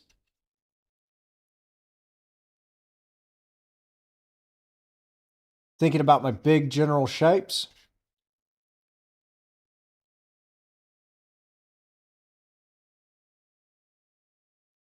I don't know about you, we're already getting this sense that it's kind of hanging down. Now, what about that fresh green color? A lot of brightness in there, isn't it? Yeah. Get out a bit of raw sienna, bit of cobalt teal, chromium green oxide, titanium white, cadmium lemon. Oh, if that's not willow, I don't know what is. Now, we can go brighter still, absolutely. It's still got a bit of dullness given by that raw sienna, but I want that. I want to be able to come through and add on there some accents. And I'm going to just, I've created zones here with my drawing. I was able to identify where those zones were, painted in my shadows. Now I'm coming through with this, which is is it our highlight color? No, it's still a midtone. Now remember, I can go darker in my shadows and lighter in my highlights, but I've diminished that range here in the blocking. I've knocked the top edge off that value. And that's for a reason, because we want to come through with some textured effects, which we'll hopefully do that in this session. That's what I'm gearing up for. But I just want to maintain some of those shapes and edges here and create a simplified shape with this dulled down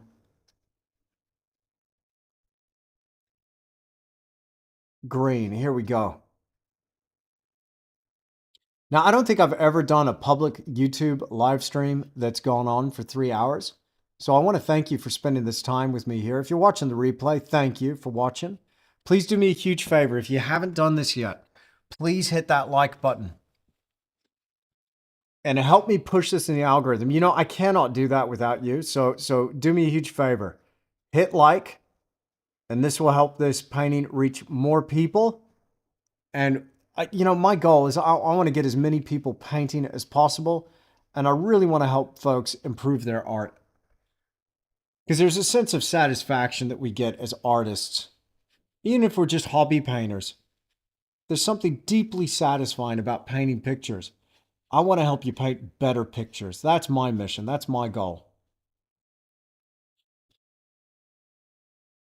To give you some of these techniques and give you some of the thought process, some of these methods that I'm not going to say this is an old master technique, but they did things that are very similar to what you're seeing unfold here. And I'm an art nerd. I love looking at the old masters' paintings. Now, unfortunately, I haven't been able to download the Sorolla tutorial yet. I think maybe because he didn't make one.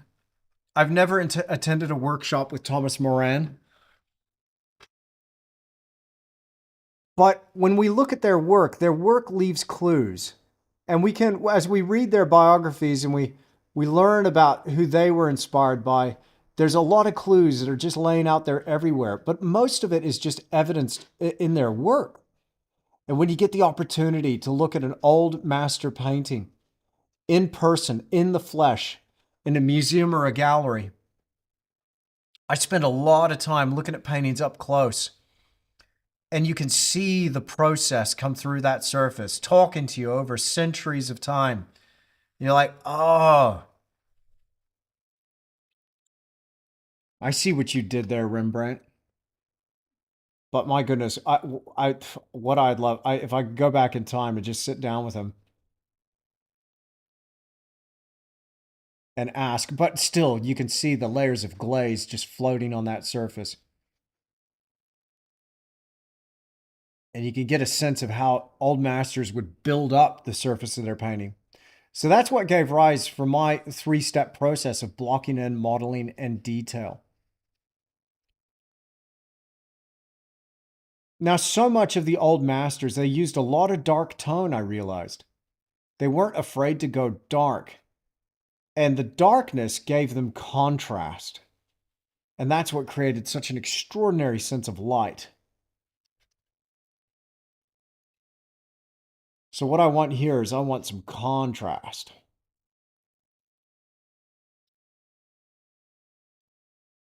Got a QQQ from Patricia.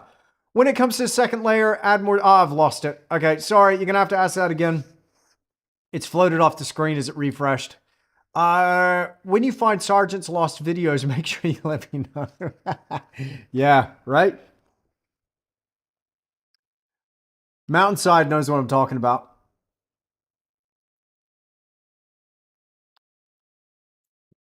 Come on, guys. Hit like. It only takes a second. Thank you, Mountainside. Appreciate you. Appreciate you. Just takes a second. All right, let's increase the volume. Let's pump up the jam a little bit here. Let's go titanium white, cadmium lemon, touch of liquid, chromium green oxide. We'll add a couple more accents just across the front of some of these masses and forms and start working our boundary here where the tops of these highlights come up against the sky. And I'm working up to that edge. So I've identified my zones. And I'm working from zone to zone, edge to edge.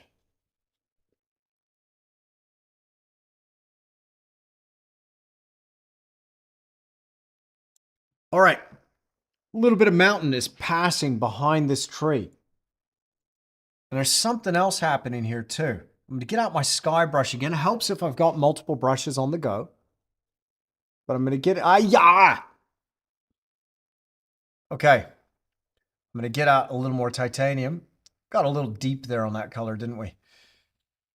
Titanium and cobalt teal, that'll help overcome that. Just a little bit dark on the top of that tree there.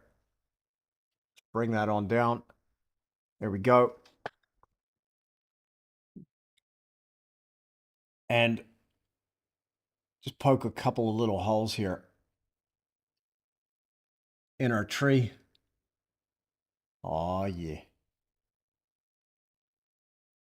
So I'm going for a look that is somewhat painterly and somewhat detailed. I'd say there's one artist that I know of that did a phenomenal job of the painterly realistic look. Painterly realistic. I don't know what you could call it, but I look at it, I'm like, wow, that's so painterly. But wow, that's so realistic. And his name is Peter Mork Monstead. When it came to trees, my goodness, was that dude a friggin' master. Peter Mork Monstead, P-E-D-E-R. P-E-D-E-R, Peter.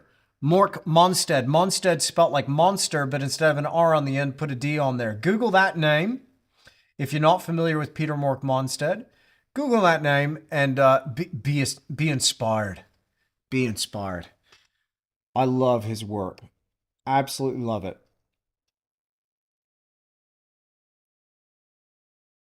Now, we don't want a solid tree, so I'm going to get a little bit of that mountain color in there, sneaking through. We can tighten that up in the next phase.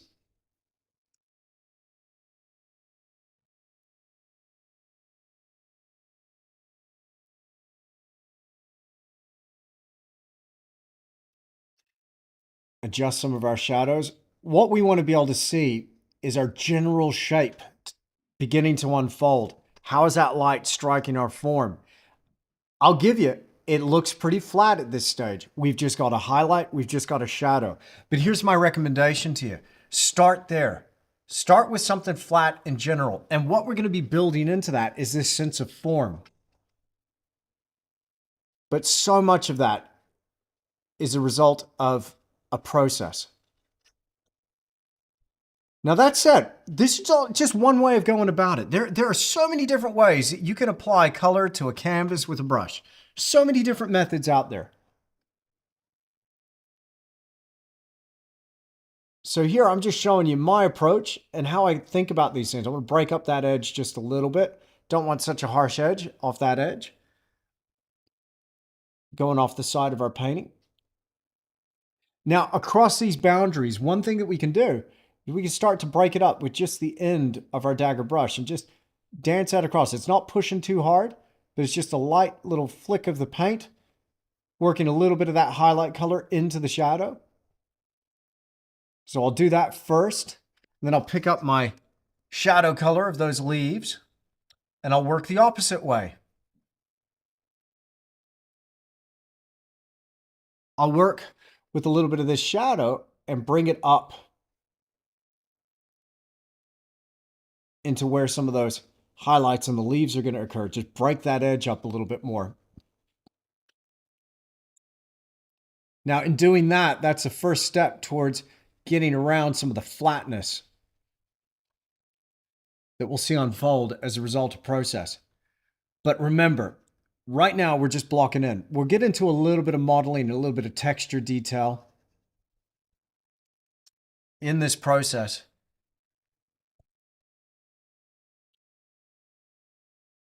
But for now, we want to establish that as a shape. Now, one thing's really interesting that's happening with our colors and our sense of depth, our atmospheric perspective, if you will, is that the greener this gets and the more intense this color gets, notice already it is starting to come ahead of that background. We can bring it further forward, and we will, but you'll know if you're on the right track with your block in. You'll know pretty much right away. Okay, get a little bit of that water that's behind our tree. Ultramarine blue, cobalt teal. Bit of titanium white. Now let's sneak in here between some of our branches. Very sneaky. Right there.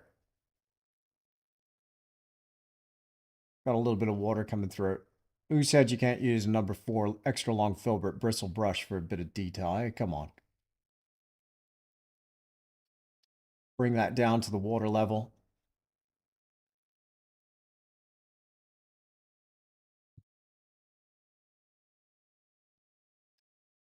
Just a touch showing on the back side.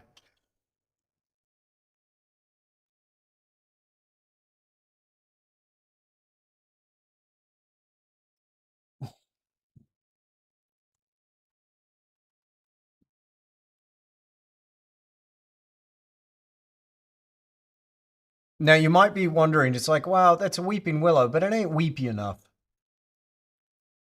Cheer up.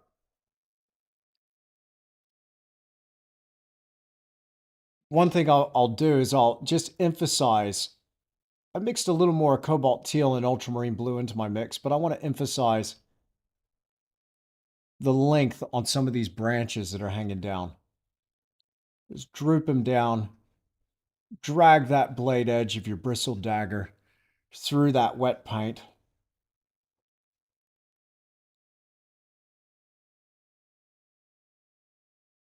We can get a little more of that verticality right there.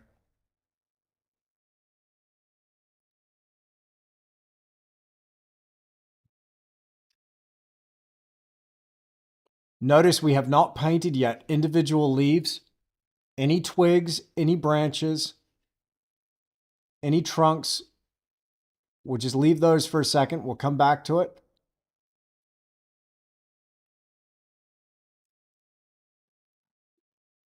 Okay, I'm going to move on to another area. We're going to come back to our tree. Let's establish the rest of our scene, because when we take a look at it, you'll notice, yes, we're establishing context. One piece is starting to fit with another. We need to work our way forward. We need to get more of that paint down. Watch, this tree is going to change as we begin to introduce more color throughout this. Got a question here from Patricia. When it comes to do a second layer and add more details, how do you make the paint flow easily? Some artists oil out so it flows better. If you only use liquid, how do you achieve that? Patricia, what I do is I just add a little bit of liquid between layers. You can oil out using liquid. You want to be careful with it though. On a dried painting, just apply a little bit of that down there. Wipe it off with a dust-free rag or a cloth. I like a microfiber cloth. A good quality microfiber cloth will absorb a lot of that, but it will just rehydrate that surface. You don't use it as a final varnish. You only do that on areas you're going to work back over.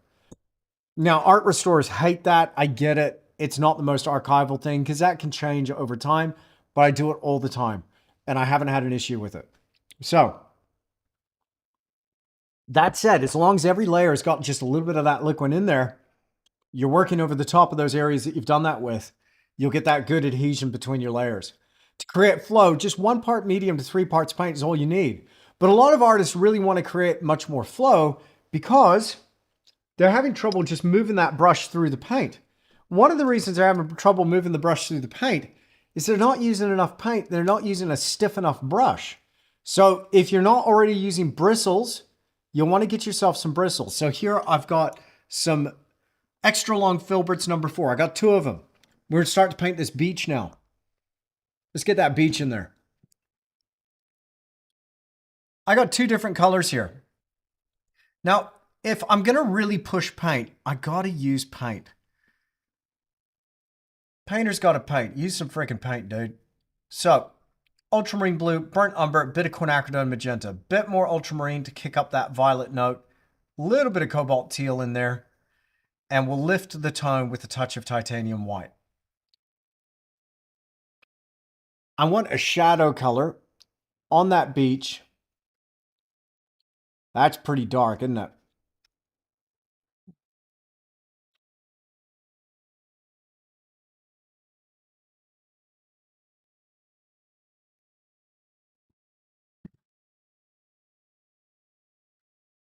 Let's get out more titanium white. Bit of lead white now. The lead white actually helps me with volume. Nice volume of paint.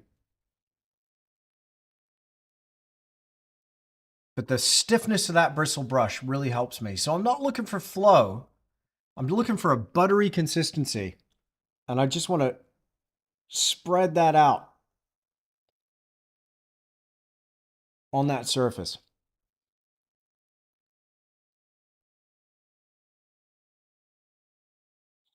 Now I'm thinking about this shadow that's cast by this tree across our beach.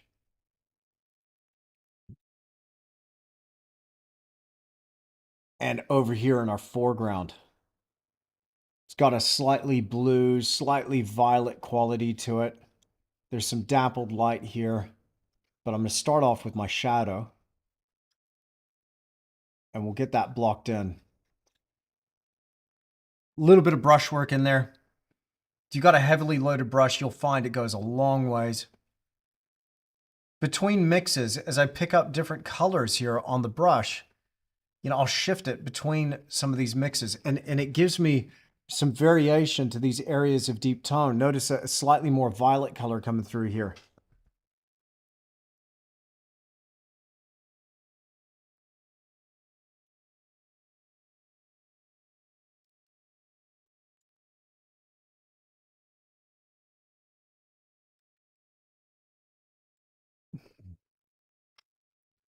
Asking on behalf, Benjamin was wanting to know how to oil out if not using liquid. Okay, Noah posted this over on the Academy. Yeah, honestly, I feel more comfortable doing it with liquid than other mediums. You can do it with linseed oil, but I will refer you to the book Glazing with an emphasis on oil painting by Michael Wilcox. Not a sponsor, but I mean, you can get his book from schoolofcolor.com. And in that book, he's got a section on oiling out, and the line, it still rings in my ear. I would reserve oiling out for those painters who have run out of ideas on how to ruin their painting. I'm like, oh, dude, harsh. But he's got a point. Everything we do in painting, it has consequences. You don't need to oil out. Look, maybe what you're looking for is retouch varnish. And retouch varnish is really nice product to use.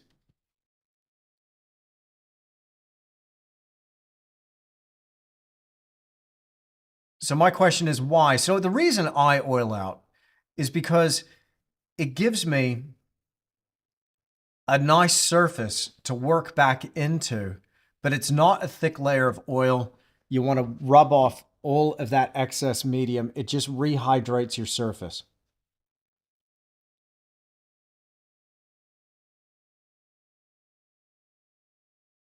Now, titanium white, ultramarine blue, and burnt umber with a touch of raw sienna was my mix here. You saw I mixed this in with some of those colors that we had on the palette for our water.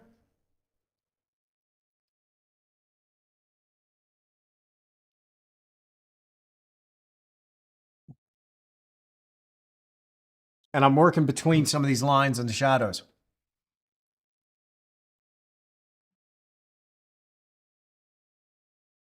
Zone to zone, edge to edge. A little bit of raw sienna, a little bit of cobalt teal. Cobalt teal, yeah, I see a little bit of coolness coming through. A little bit of quinacridone, a little bit of ultramarine.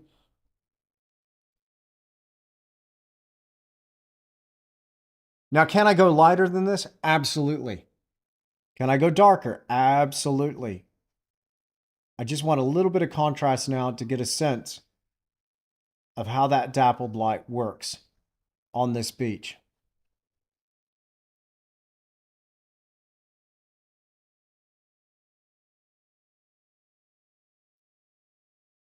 It's a pretty big brush to try and achieve any level of detail. So let's just chill on that.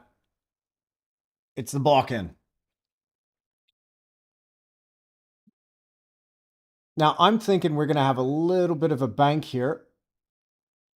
So I'll get a little bit of a lip on that. Knowing the area, I know if I walk around the corner a little bit more, I'll see the shoulder of some really nice grass that's just growing up here on this bank.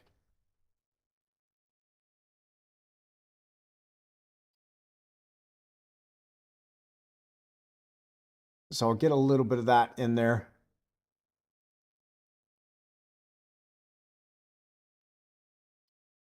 Break it apart a touch.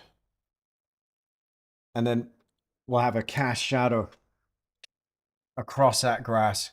We use similar colors to what we use there in our willow tree. Bring some of that up against the base of our tree. Ah.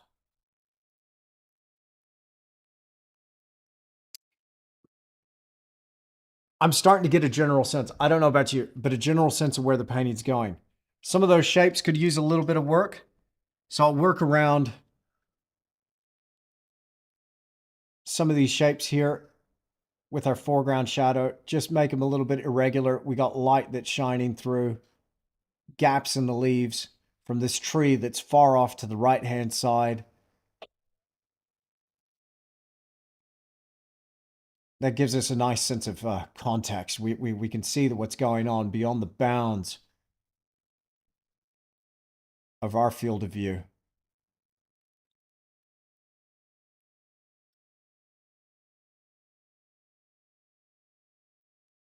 Well, I hope you're enjoying the live stream so far. I hope you got something to think about here from this process.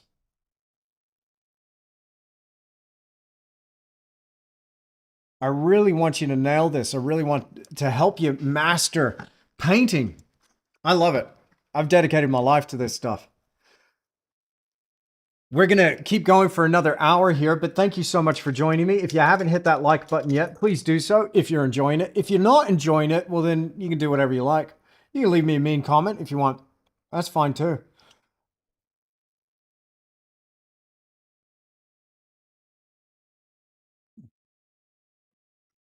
Okay. So yeah, you're right, Marley. So I'm thinking about a little bit of a beach here. You can see here in my reference material, and that image right there, just under my finger, my blurry finger right there. That image right there, that's a reference that I'm referring to for the overall structure. I pushed my tree back. I've made it a little bit bigger in the scene. And I've got a little more beach here. And now we're going to get a bit of this water. I was excited about this water. Very excited, if I must say. Very excited. So I'm going to treat it as a block of color. I'm thinking about it as a block of color. But one thing that's really important when we're looking at our reference is to ask why. Now I'm asking why like a 4-year-old boy, right? My son is 4 years old. Why? Why? Because you can't. That's why. Why? You know, I love him to bits. My goodness, like so full of beans. But the questions, there's so many questions. But I think we need to have a similar questioning mind when we're looking at our reference material. All right, so why am I seeing these different colors and what's going on in each color? Now I'm going to breeze over this really quickly. We're going to break it down in even more detail in tomorrow's live stream over on the Academy.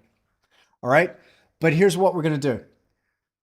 I'm thinking about why am I seeing each and every one of those colors? I know I've got a tree here. I know it's reflecting in the water, and I know I got light and shade across this water. Now, didn't you all want to see over on the Academy, my Academy folks? Didn't you want to know about the differences between reflections and shadows? All right, and how does that work in moving water? It's a lot to think about. But I can see I've got 4 main quadrants to what's going on.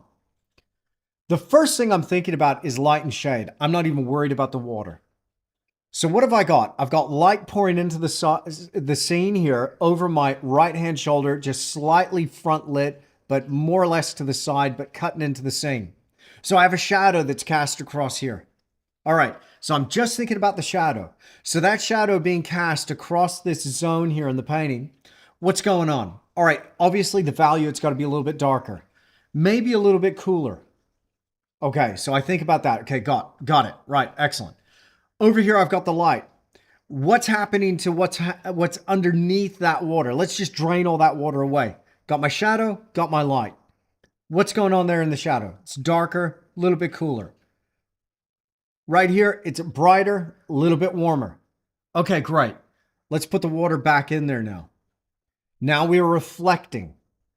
So, remember, brighter, cool, darker and cooler. Brighter and warmer, darker and cooler. Right. Now, with that reflection, adding to my equation, the brighter and warmer, how is that tree reflecting? It's showing up in a particular way in that quadrant.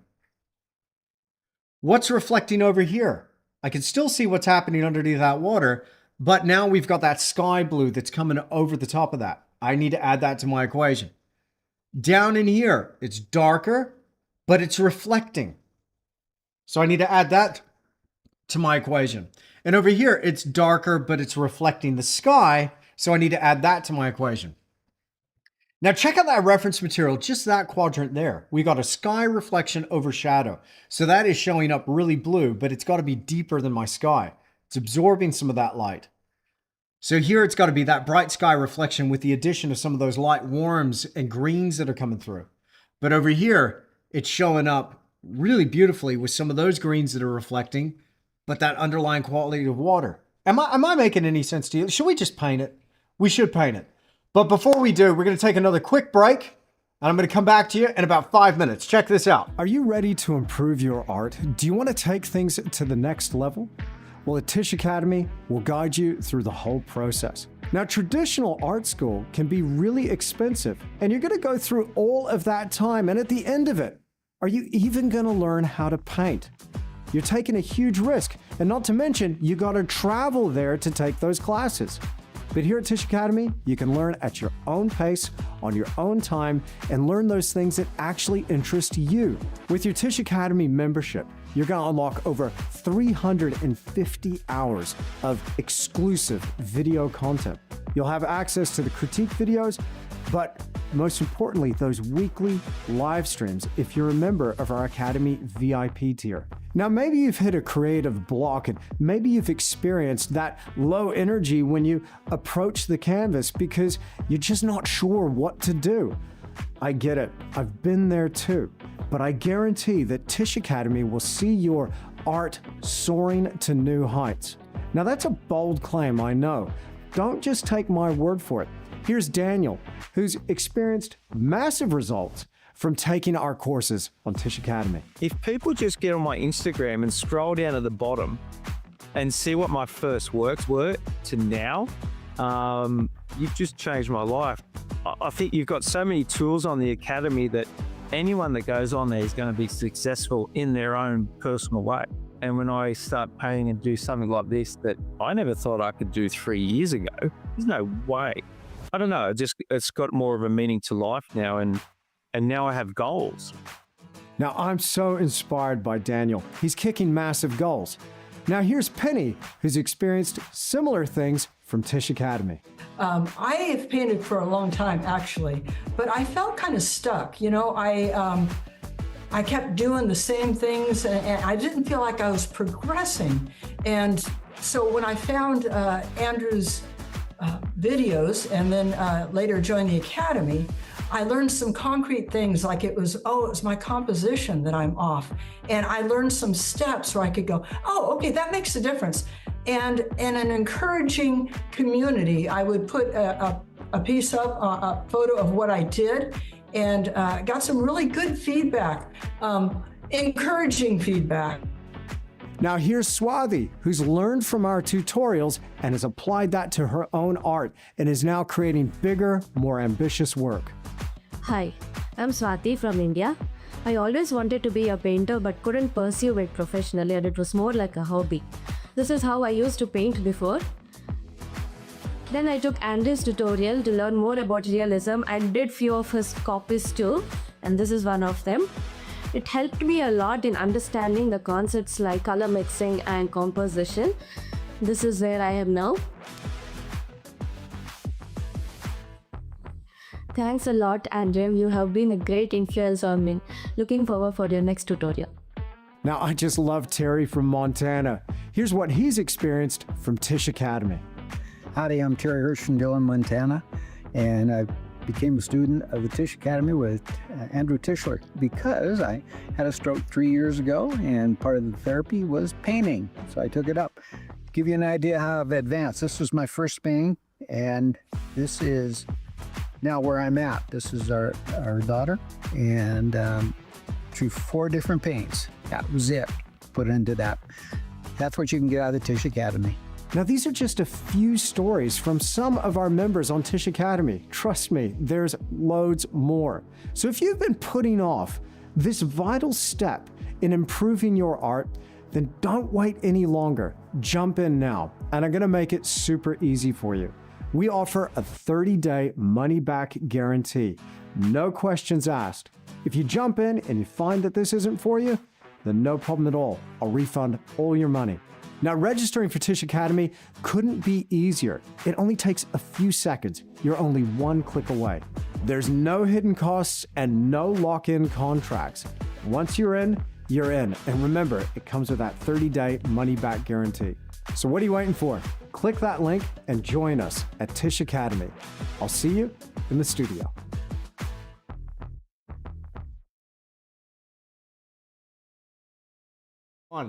Hey, and we're back. Hey, thanks for that. I've freshened up my brushes a little bit here. I've just wiped them off. Now, something I want to tell you about. Thanks for allowing that brief little ad there. That tells you all about Tisch Academy. But I got something to tell you. We're running a little bit of a deal now for Black Friday, and you can get 50% off. That's right, 50% off your VIP Academy membership for the year.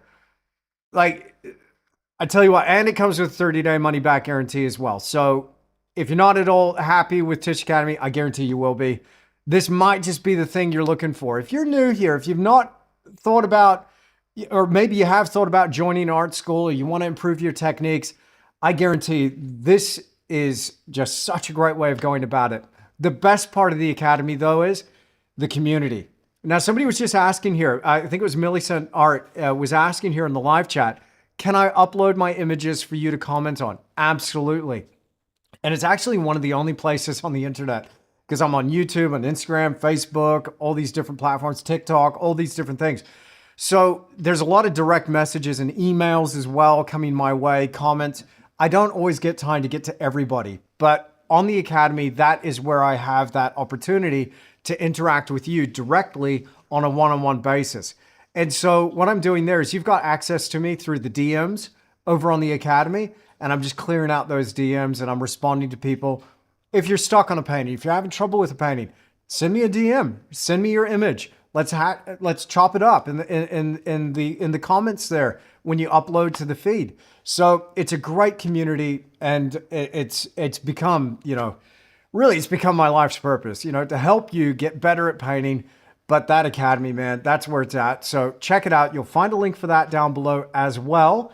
And right now, for the next, I think, week to 10 days, I'm not too sure how long the sale's going on for. A little while, but you can get your Academy VIP membership 50% off when you get it for a year. And so that is by far the best value going. So when you sign up as well, just remember, it comes with that 30-day money back guarantee. So try it out. And if it's not for you, hey, I'll refund your money. But I guarantee you're going to love it. All right, let's get back to our painting here. Let's check this out. Okay, I'm going to start just going quadrant to quadrant, quadrant to quadrant here. And you can see here almost that little plus sign that's showing up here. Each one of these zones, so 1, 2, 3, and 4, they're showing up slightly differently. So let's talk about it. I'll just adjust my camera here.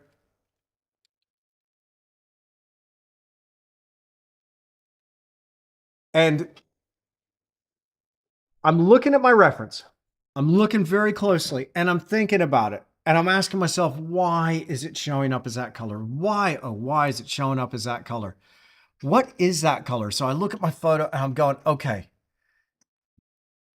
it's definitely bright, but is it as bright as the beach? It might help if you had a few references to look at. Is it as bright as the beach? No, not quite as bright as the beach. A little bit deeper, a little bit darker, a little bit greener. I think we've got it. So how do we achieve that? Let's try it again. Let's go Kremnitz white, a little bit of titanium white. You can mix those two at 50-50. It gives you a great mixing white. Transparent yellow oxide, raw sienna, red shade, a little bit of ultramarine blue in there, a little bit of cheeky, a little bit of cobalt blue, and some cobalt teal. Now that teal, that greeny blue, man, I'm using that a lot. I love that color.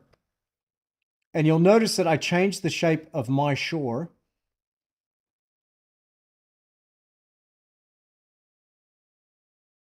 Just changed it slightly, but we've got a little bit of green. Now, can we go brighter? Yes. Can we go darker? Yes. What have I done again? I've shot right for the middle. We will get some variation in here.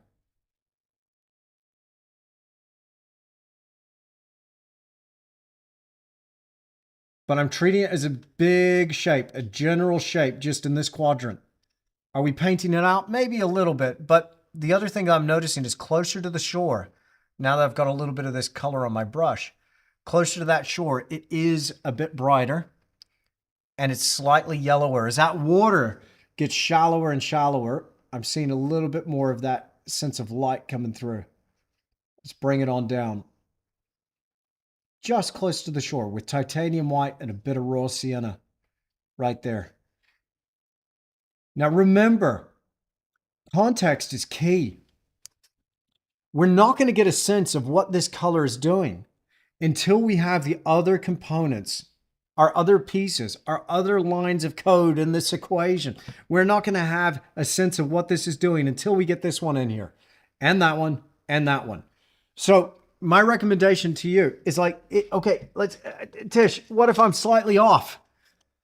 How am I going to know? Just put it up, put something down on the surface, and then make an evaluation from there. But my recommendation is go ahead and block it in, and you can always fix it up in the next phase. But you're going to know pretty quickly once you get every element in there. Now I've added just a slightly deeper blue where we're going to have this green coming down. Allow me for a moment though. I just want to fix this up because I don't want the imprimatura coming through at this point, forming a distraction. And I want these leaves to be trailing down into our water right there. That'd be cool. So it's coming down and it's meeting the water, and those leaves are just tickling that surface of the water. That's what I'm thinking. Be inspired by your reference, but don't be bound by it. Remember, you're in the driver's seat. The reference represents to us, it's the seed of the idea. We need to take the idea and run with it and work out, okay, what are those changes we're going to make in this scene?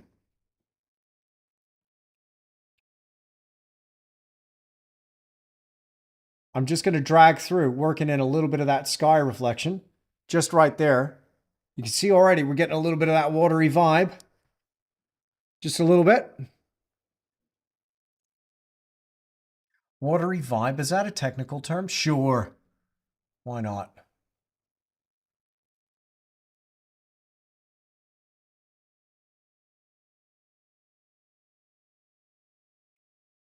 Okay. That's our first quadrant done. What about our second quadrant here? Thinking about that. So I need to take into account the color that is underneath the surface of that water, the stones that are being illuminated by the sun, with the addition of the sky reflection that's on top. I want to really get a sense of this water, really get a sense of it in my block in. Now, I used to paint water, and I still do from time to time, just layer upon layer upon layer. And there's 5 considerations that I'm thinking about when I'm painting water, but I paint it in 3 steps. Now, you might need to go back and replay this little section. But those 5 considerations are, number 1, topography. What the heck does that mean? Topography. Well, if I drain the water away, what is the topographical features of what's laying beneath that water? Like, what is the underlying surface of that body of water? What does that look like? What does that look like? So do we have stones? Is it a silty, muddy bottom to it? Is there logs and driftwood? So I think about my topography. Then, in my mind's eye, playing this game mentally, I then pour all that water back in. I grab a glass, an empty, clear glass, and I dip it into that water, and I lift it up. I look at it in the light, and I go, okay, is there a color that I'm seeing here? Are there any tannins that have leached into the water? Is there a silt that's suspended in the water? Can I see through it? Is it clear? Is it murky? Is it somewhere between? What's that looking like? And remember, I'm playing this game mentally, because we know we could just pick up a glass and dip it into the Murray River in Australia. Can get pretty muddy at times. There's some rivers around here that get pretty muddy at times after a heavy rain.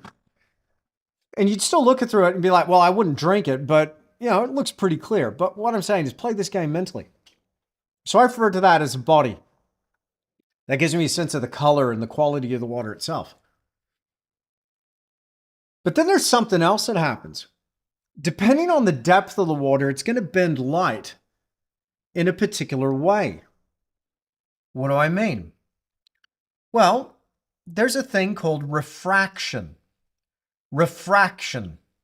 This is where light is bent through different bodies, different mediums, and light travels through water very differently than it travels through air. And so it's almost like we're looking through a lens when we look at water. Everything that might be suspended underneath the surface of our water, everything is below that surface appears to be somewhat distorted. It's refracting. Now, I couldn't tell you off the top of my head what the refractive index of water is, but you got Google right there. You could do that. I don't know what the refractive index of water is. But it's different to that of air. Depending on how you're looking across this body of water and how deep it is, generally speaking, things are compressed. And they feel like they're lifted up towards the surface.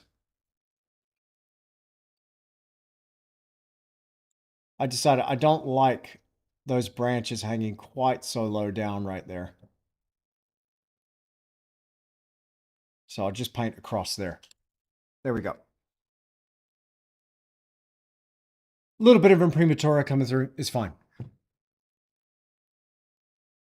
Then my next consideration after that distortion, that refraction, right?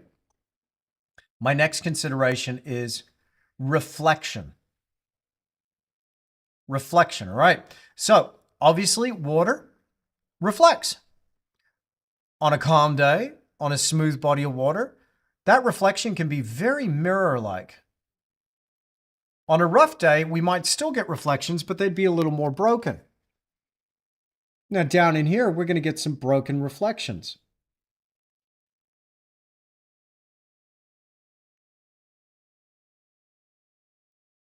And then finally, I think about surface details. This is where I think about where a solid object enters a body of water and there's a slight upturned lip where that solid object enters the water. This is called a meniscus.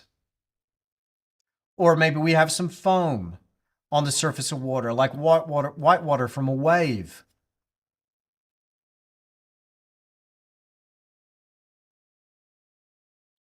For instance. So reflection, that's surface. That's my fifth consideration. Now I'll paint this in 3 phases if I'm using a layered approach. That's not what you're seeing me do here. But I just wanted to hash this out for you in case you were wondering, how on earth do I paint water? Well, there's one way you can do it. So take your first 3 considerations: topography, body, and refraction. Paint that in your first layer. Glaze over the top with your reflection, and then finally add those surface details. But here, I'm treating each one of our quadrants that we were talking about as an area to consider. And I'm looking at that going, why? Why? What's happening?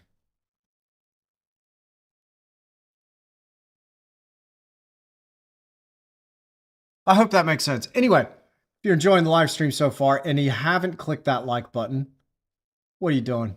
Hit that like button for me, please. Come on, please. It'll help push this out to more people. I appreciate it. Thank you so much. Working in there, just a little bit of that warmer color coming back between. Now, this is a very general way of approaching it. We're going to tighten this thing up, but in the block end, I should be able to get a very clear understanding of what the heck is going on here with our water. Get that color down. Now, our other quadrant right here, it's very dark. We've got, compared to the sky, a dark shape of our tree. So compared to our sky, our tree is presenting a dark shape. right? And that's reflecting. So I'm thinking about this absence of sky reflection, so brightness coming through. That appears pretty dark, doesn't it? But we don't have the context of that yet. Let's put that in. Let's put it in. We'll do it live.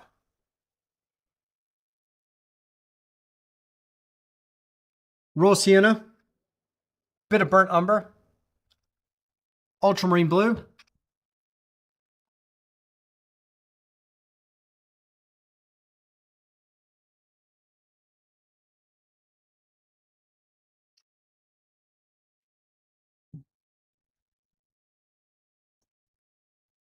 and I'll knock in a few of those darker shadows, reflecting. It's a touch warmer. I'll mix into here a little bit of that cadmium lemon, a little bit of that raw sienna. Coordinate with our cobalt teal, chromium green oxide.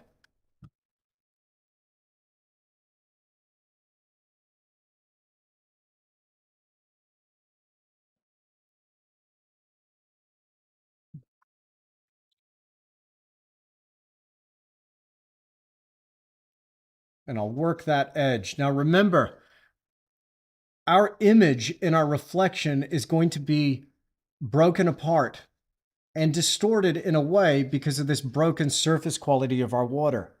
But first, just like my shape with the tree itself, I'm treating this as a solid image first, and then we'll come back and we'll break it up, just like we were breaking up some of the edges. We have to break it in a slightly different way, though, because we're talking about water, so I need to pay attention to where those ripples are going.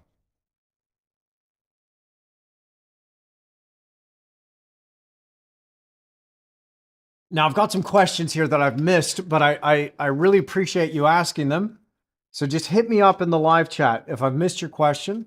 My goal is to answer as many questions as I can, but here on YouTube, there's a lot coming in. If I missed you, I apologize, but go ahead and ask again. So I think FXS 853 has got something. Are you saying that the brush on the water refractive index is 1.333, 20 degrees C for visible light? Lol. Ha! Yeah, there you go. Exactly that. FXS, exactly. All right.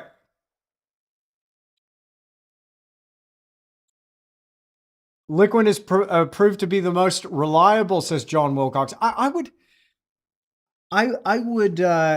tend to agree. There's a lot of artists out there, professional artists, that don't like it. I've been painting with it professionally for the last 24 years. You know, so and if I include my first exhibition, I've been doing this a lot longer than 24 years. But I've used liquid and I've had pretty predictable results. And what I want is consistency and predictability. Now, Winsor Newton have recently changed their liquid formula. When I say recently, I think it's been within the last 10 years. They've changed that formula. I can't tell how it's different than the original one. If I've ever used the original one, I think I have. I've noticed that some liquid, looks different in that bottle, but it's handling very much the same. And I have not had an issue with it. I think a lot of the reason why artists shy away from it is because we just haven't had that time yet of what it's going to do over time. And I get that. That's a really great argument for why not to use it. But that said, I have had over 2 decades of using it, and I've got a lot of my older paintings hanging up in my studio. And I haven't noticed any shift in the color or surface or quality, cracking, delamination, disadhesion, none of that. Ain't none of that. So I feel pretty good about it. Do you have gift certificates so I can gift a membership for Christmas, Paul? Now, I don't know if there's a way to gift a membership, but we can work that out with our tech team there, Paul. So hit me a direct message or the help center on the Academy. Jim's there to take your question there. Have you used Gamblin oils before? I've tried a couple. I like them. They make great paint. Brendan Anderson, they make great paint. I like their mediums a whole lot. Galkid's a great one. And the solvent-free gel. I love the solvent-free gel for a low toxic painting experience there. But I can't say that I have a whole lot of experience using their paint because I just don't. I'm a Blue Ridge guy. And I'm sticking with Blue Ridge because I just love what Eric Silver's doing. So I've got a link to those paints in the description down below. Check them out, blueridgeoils.com or blueridgeoilcolors.com, I think it is. But there's a link there in the description. You can check them out. And that's what I'm using here on my palette.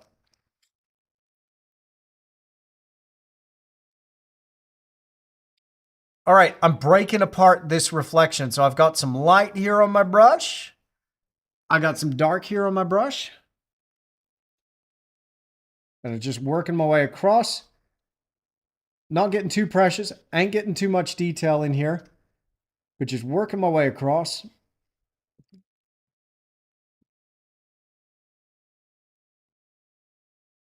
Now over here in a couple of spots, we've got some of that similar sky that's coming through in a broken fashion. A few streaks in our sky. We'll work that edge a little bit. Not blending too much, not blurring. I want to keep nice clean edges and a zone. That might be a little bit extended down. But maybe we could extend that up a little bit in our tree because I do want to introduce some blue to the sky down here. Reflecting blue from the sky above. Let's get back over onto our palette there. Filbert number 2, it gives me a little more control here.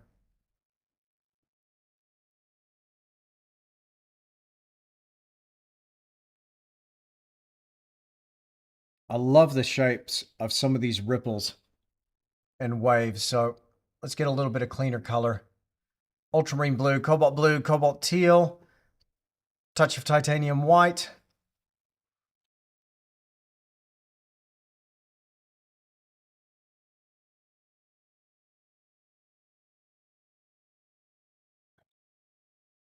Now, in tomorrow's live stream on the Academy, we're going to get into some advanced techniques on foliage. I'm going to be with you live on the Academy for my Academy members. I'm going to be live with you for 4 hours tomorrow.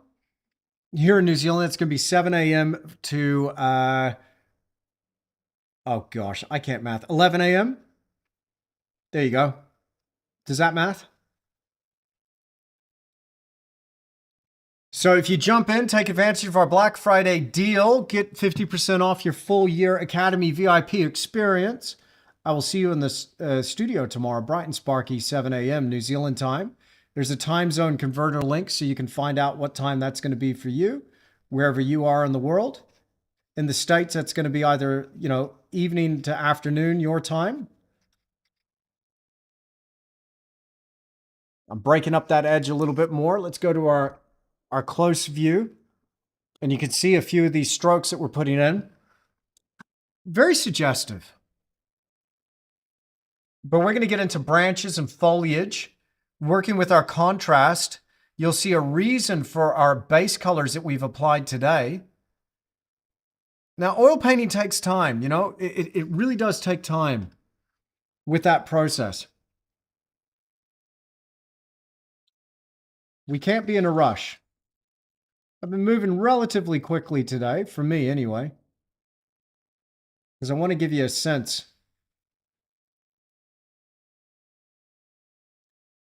of the overall process here. Now I'm going to deepen that color here. Let's go more ultramarine blue, more cobalt teal.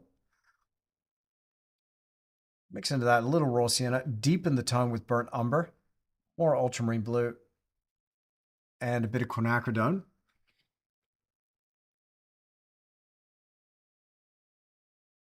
Bring it over to the top of our tree. Now, where it's not in our reference photo, you can see that because of where that tree ends. So I go from the base of the tree, roughly where it would sit if it was sitting on the surface of the water, bring that down. That's where my reflection tends to end.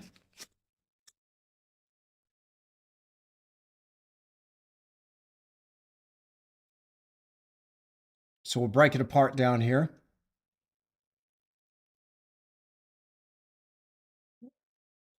And there's also something that's happening too, just like our sky starts off a little bit paler, closer down towards the horizon and gets a touch deeper. Something's happening with our water. Similarly, but a little bit different. What's happening here is we're getting a fall off, a gradient between the intensity of that reflection, which is very intense out here. It's almost 100% reflection out here of sky out at the distance. But as we come down and work our way down, we can actually see more and more of the transparency of the water as that reflection fades. So why? What's happening? Well, we still have shadow down here in our foreground. But what's happening is I can see more and more information coming through the surface of the water. So it's getting deeper. So I'm going to darken it up with ultramarine blue, burnt umber, bit of raw sienna. Oh, that's deep.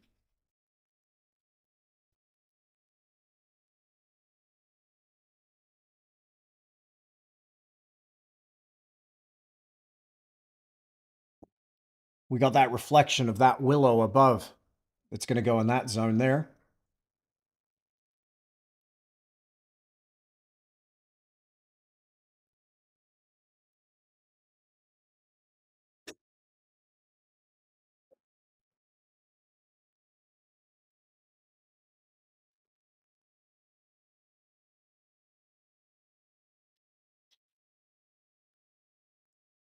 Couple of deeper accents of blue just here and there. We'll bring that up, work up slowly, get a little bit more rippling on that surface.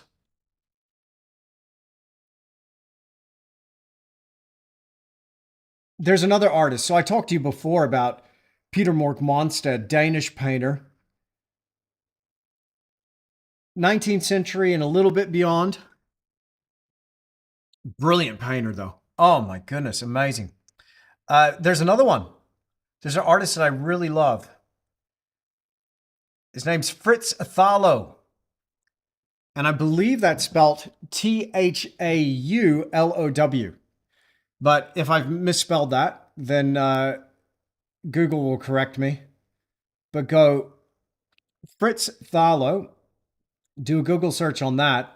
Painted beautiful trees, but his water was phenomenal. So painterly, yet so realistic. Absolutely love it. So check out Fritz Thalow. We talk about the masters a lot on the Academy.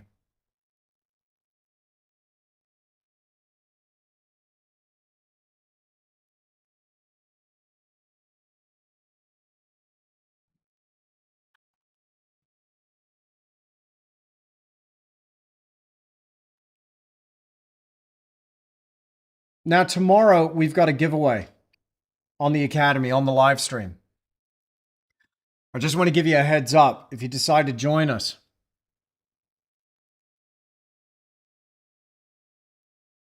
I'm going to be giving away a set of brushes from Rosemary & Co., my plein air set. I'm actually going to give away one of our brand spanking new, custom brush holders. If you've seen some of my really dodgy brush holders, well, these aren't dodgy. These are good. These are fun. I love them. Now, I don't know about you, but I love pottery. I love ceramics. I don't do it, but I love it. And I got a local potter. His name's John Kalp. He's based here in the South Island. He uses a local clay. I'm going to send one of these out to wherever you are in the world. I'll pack it very, very carefully. But I asked him to design a shape for me that held those brushes so they splayed out like you see there. I've got some fresh brushes in there. but I need to be able to reach down into that brush holder and pick up those wet brushes. You know, previously I picked stuff up like that from thrift stores. That's kind of cool. But I got a lot of like old janky pottery, but I got some new ones here in studio. And we're selling them in the gallery. And they're great. So I'm going to send out one of those. So I'm going to send out a set of brushes, a brush holder, but I'm going to do something else. I'm going to start giving away some of the single tree demos, and you'll go in the running and have a chance to pick up one of those demonstration paintings of either, you know, the pine or the gum tree. The willow's already spoken for. That's going to a friend of mine here who's right here on the chat. She's joining me in New Zealand. You know who you are. I'm not giving it away. Tamara, that's you. But I've got some of those initial demos, and I'm going to send you an original painting. So you'll go in the running for that, but you got to be in the academy. Yeah, I love Shishkin. Shishkin's one of my favorites. Albert SH, he's one of my favorites. One of my all-time faves.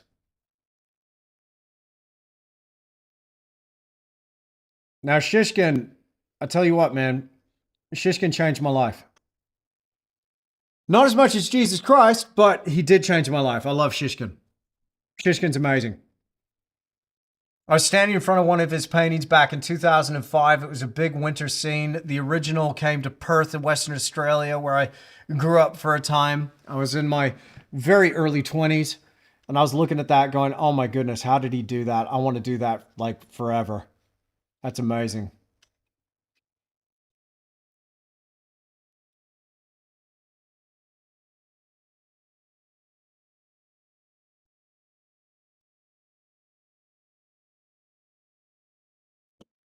So just breaking up that image. See, can you get a sense of the movement of the water? Let me know right now in the live chat. You can see how I'm just breaking it up with the edge of my bristle dagger brush here. So what, pray tell, are we going to do with that? Well, what do we mix up here for that tree? So we're going to go a little paler on the mix. It's going to be a little bit grayed out, a little bit darker on the mix, a little bit paler. Oh yeah, too dark. Hey, you put a mark down and it's wrong. Don't worry about it. Lift the tone a little bit. Bit of titanium white. Let's try that. Ah, that's better.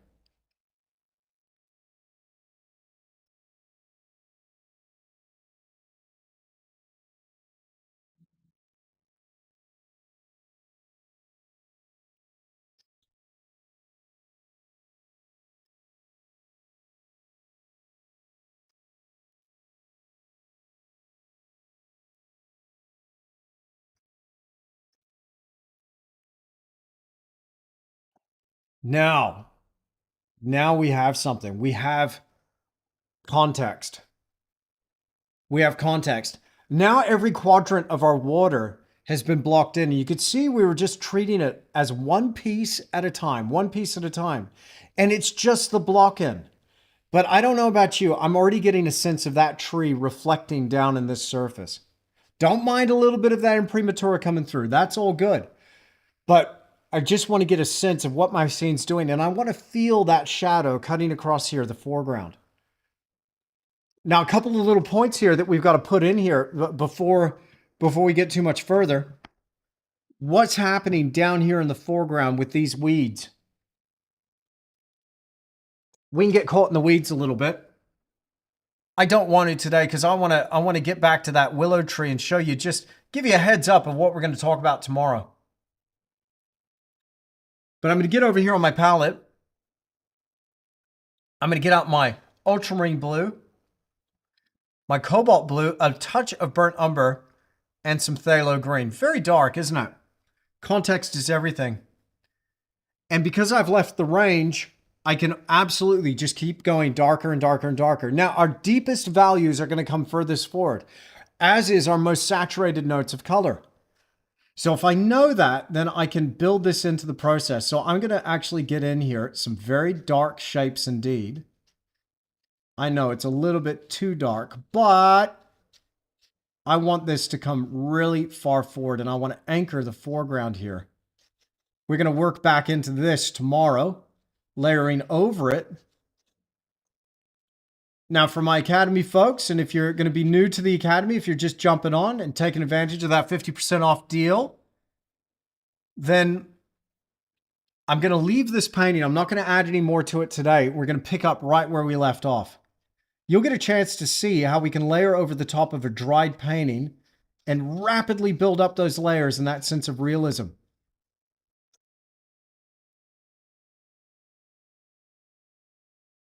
Now, I don't know about you, but that brings it further forward.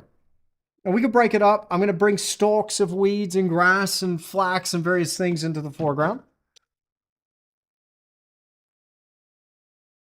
We'll get out our daggers again here. And I'm going to get over here to my phthalo green and my chromium green oxide. Make up a pretty intense saturated green.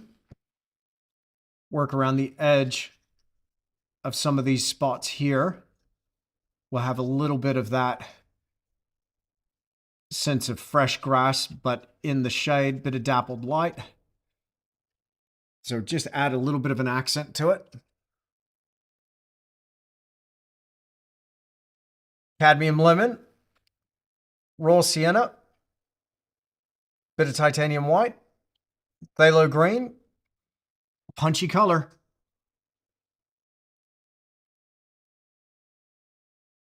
Just bring a touch of saturation there, and we'll work back into this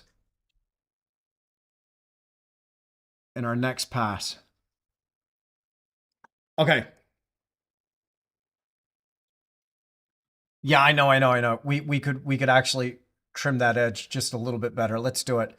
Ultramarine blue, titanium white, touch of liquid.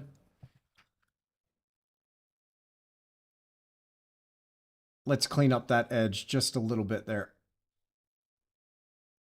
I said I wasn't going to paint the flax, but I will. I'll put a few flax fronds, and I'd say there's even what we call here in New Zealand is a cabbage tree. Very similar to the flax. It's somewhat similar in appearance when we're painting it to what you might call an aloe down there in the southwest of the US. Maybe you got that as a pot plant in your studio. It's kind of similar to that. And they can have really long stalks on them, but we'll just have a little bit of something up high. Now, I've lightened the tone just a touch. Working out here, just trim that edge. There we go. Just clean that up a little bit. So we got something here on the edge. We'll work on that shape tomorrow, and we'll detail that up. Now, I do have some of these branches that are coming down in. I'm not going to worry about it right now. I'm going to wait for the next part because I'm going to use a bit of a dry brush technique over a wet painting to achieve that. Just thinking ahead though, I'll just brush across, blend some of my edges slightly. Right, I'm ready to go for the next phase. All right, cool. Let's get back to our willow tree.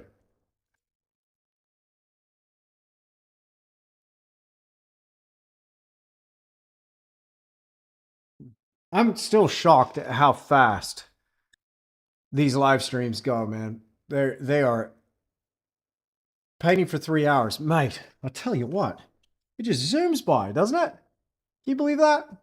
We've been here for 3 hours. It's truth.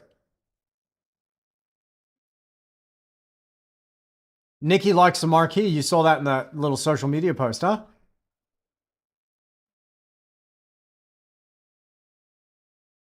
All right. Lynn, you might have to watch the replay there, Lynn. I'm here at the tail end of it. So I got a couple of brushes, a couple of specialty brushes. Let me see. Did I prep this earlier? Do I have them here? Aha. Yes. Okay. Let me show you something. Check this out. I love these brushes. Now, I still don't have the heart to trim around on my Rosemary & Co. brushes. But I actually trim my brushes. Introducing the Fuglies.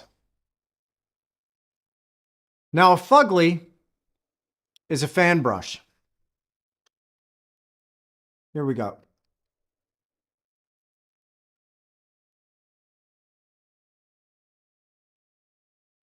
A Fugly is a fan brush.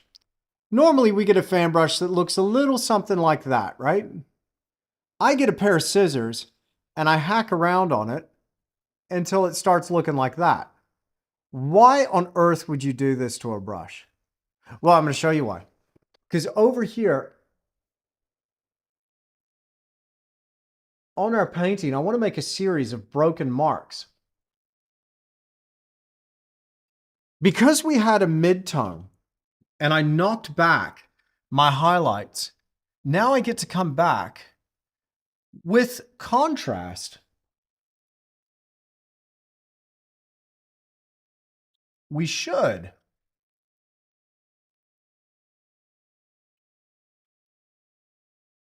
be able to achieve something that stands proud of our surface. So I'm going to go a little bit lighter, chromatically a little more saturated. I'm going to get out here some cadmium lemon, a little bit of raw sienna in there, and some white. Mix into that a touch of phthalo green and cobalt teal, just a touch. So we've got a nice cool yellow. Now the cool of the lemon, the teal, and the phthalo green overcomes that raw sienna. So generally it's just a little brighter and a little cooler. I'm going to come in here and I'm going to just start to brush across that surface. Now I'm pressing very lightly. Those bristles are end loaded. So on the ends of each individual bristle, it's just got a tiny accumulation of paint. If I press very light, I get a broken mark. And what I want to do is I want to twist my brush. It's not dabbing at the surface, but it's just flicking that brush and just pressing very lightly. And because these brighter marks here are contrasting against that mid-tone, I get to just add a pop of accents. But here's the deal. Here's the deal. We can still go brighter. What's the brightest I can go? There it is right there. Will we get pure titanium white on this tree? Well, maybe in a couple of spots. But you always want to have that card to play. Okay, so that's one fugly. Let's try this one. This one's super fugly. Cobalt teal, cadmium lemon, beg your pardon. A little bit of titanium white. A little bit of cobalt teal and cadmium lemon there. Okay, there we go. And a touch of liquid. Brushing across.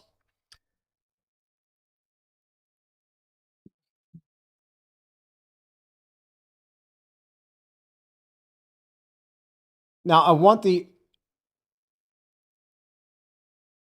that unpredictability, that randomness of the types of marks I can get with this brush. Some places it's going to lay down a little bit thicker. If it's too thick and too on the nose, you can have a dark color ready to go and you can just knock it and just break it up a little bit. Problem solved. Press light, flick across, bring it on down. So what this does is it starts to just round out that form. How? It's bringing out those high points. And then we're going to carve into the shadows with even deeper tone and push that back. And what you'll find is that you start creating that sense of form. But it's a process.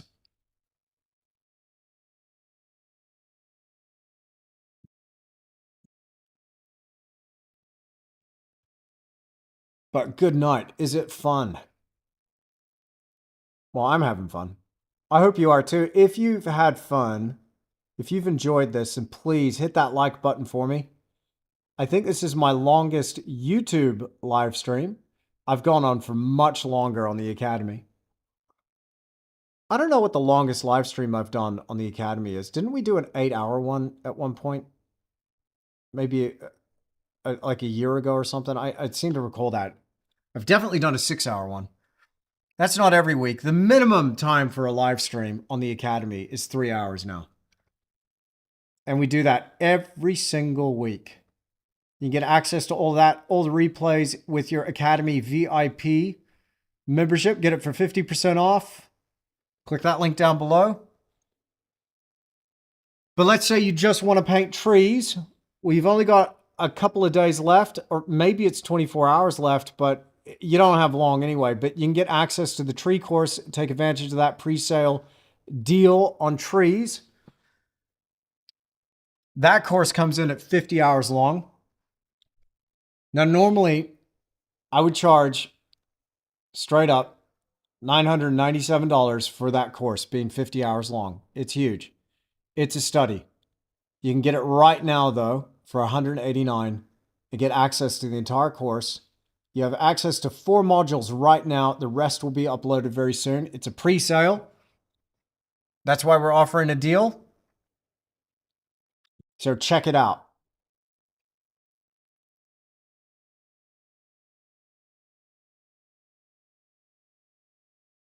Just flicking across, not dabbing. Just thinking about how that light hits those leaves. I don't want too many even strokes. Maybe that's a 1, 2, 3, 2 even. So just come along and just add a little bit between. Then that fixes that.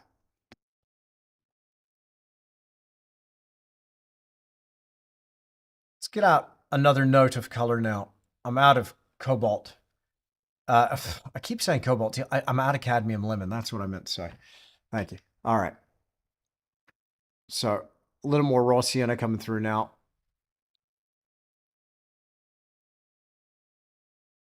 And it takes time.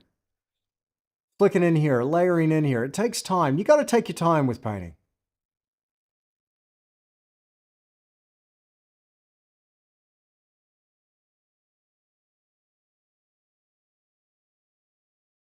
That said, next year I'm going to be at Pace in the Ozarks. PleinAirConvention.com. They have me on stage giving a 45-minute demonstration. I don't know what I'm going to do in 45 minutes.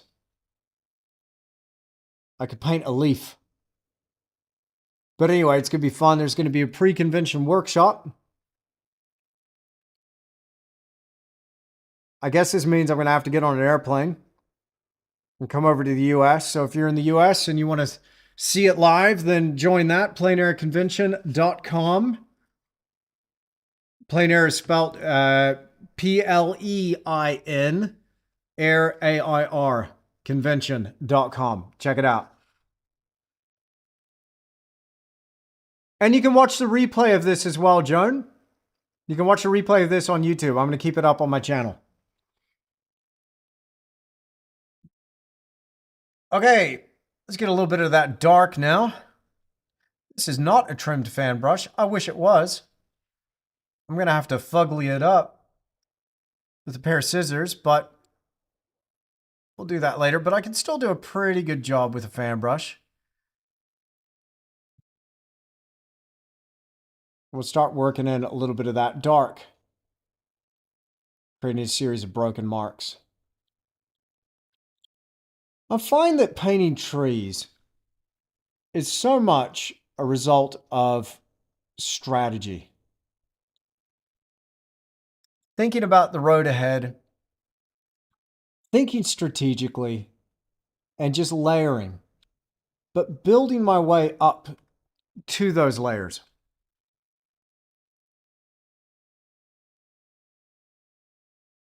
Not being in a rush, but creating more form.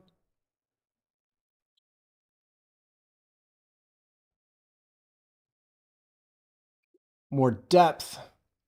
Thinking about the light and thinking about the material of what it is that I'm painting. I start off general and I work my way towards specifics. And I'm following, for the most part, a 3-step process of block-in, modeling, which is what I'm doing now, and then detail. Now, though some of this might look relatively detailed for the first sitting, we got a long ways to go yet. I want this tree, as I'd say in Aussie, looks like a photo. I want this tree to look like a photo, within reason, from a distance. But up close, you're like, man, it's just made up of a series of marks. Look at the chaos. That's what I enjoy about painting, is that when you get up close to it, it falls apart. I love that. So if you've watched the whole time, the whole way through, whether you're watching the replay or you've been watching here live, as this is live on YouTube, go you. Clearly, you don't have the attention span of a goldfish. I do. So it helps talking to you and hanging out while I'm doing this. Keeps me in the zone. But I want to thank you for spending this time with me here today in the studio. I've enjoyed your company. I'm going to be carrying on with this painting tomorrow in our Academy VIP live stream for 4 hours. If you're watching this in the future, don't worry, you didn't miss out on that. You can always go back and watch the replay. All of our replays are available in the library, along with, and I need to change that ad and update it, 400 plus hours of premium painting video content. And we're uploading anywhere between 6 to 8 hours each week.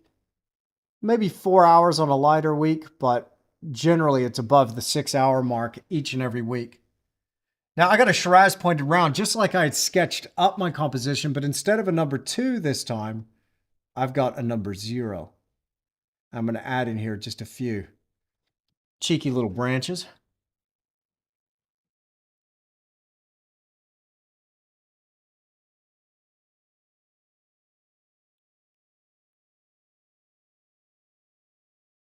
What good fun, eh?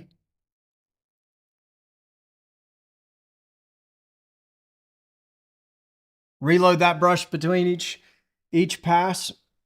Helps you create a little more distinct and clear lines.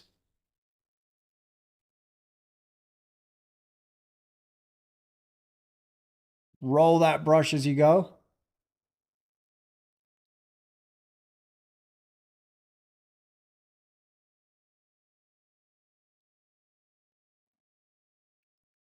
Yeah, we got a lot of work to do tomorrow, but it's going to be fun. I can't wait to join you in the studio again. I'll be live with you here in New Zealand from 7 a.m. till 11 a.m., but check your time zone. It's going to be different for you, unless you're like Nikki and you're here down under as well.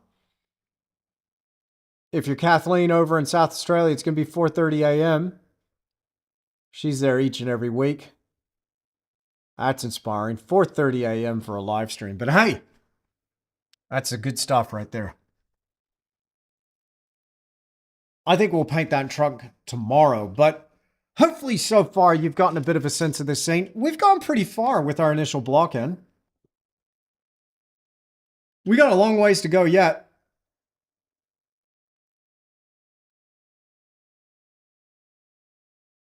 Anyway, all right.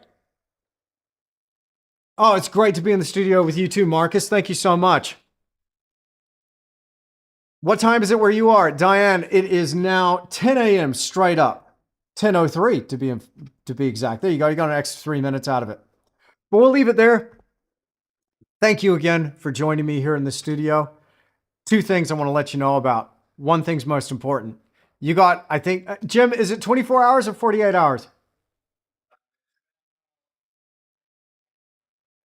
28 more hours left to take advantage of our pre-sale deal on the whole 50-hour tree course. Now, it's pre-sale. You got 4 modules ready to go right now. I am going to be charging $997 for this course. You can pick it up right now for $189. Now, you might be thinking, $997, that is ridiculous. How dare you? I don't want you to pay that, okay? I admit it's expensive, but it's 50 hours long. And I know how much has been put into this. It's taken a lot, it's cost a lot to put all this stuff together. And that's what it goes for based on the other tutorials that I've sold through the website. They haven't been anywhere near that long, but you can get that right now, access to the full course for $189. You got 28 hours left. jump in now, click that link down below, and check out our How to Paint Trees Beginner to Pro. What you're going to see in that course is a series of beginner demos, and it's almost in real time. There's a little bit of editing there, but we do show in those beginner modules every brush stroke, every mix of color with detailed explanation throughout the entire process. Now, those beginner modules lead on to bigger projects, bigger tree projects, landscapes featuring trees, and those have been cut down with just the essential techniques shown. So you can see that right now. We've just put a comment there and pinned that. So you can see that now clicking that link, or in the description down below. We'll even put a top comment on YouTube in the comments section. You'll find the link there too. So you can't miss it, but you got 28 hours left. If you've missed out, if you're watching this at some point in the future, hey, I still think it's worth it. 50-hour course, pretty long. So check that out. You'll find it at andrewtischler.com/trees. That's andrewtischler.com/trees. Check the spelling of that last name. Now, the other thing as well, Black Friday is running. You can get 50% off your full VIP Academy membership for a full year. 50% off. Never run a deal like that before. Check that out. There's a link down below as well.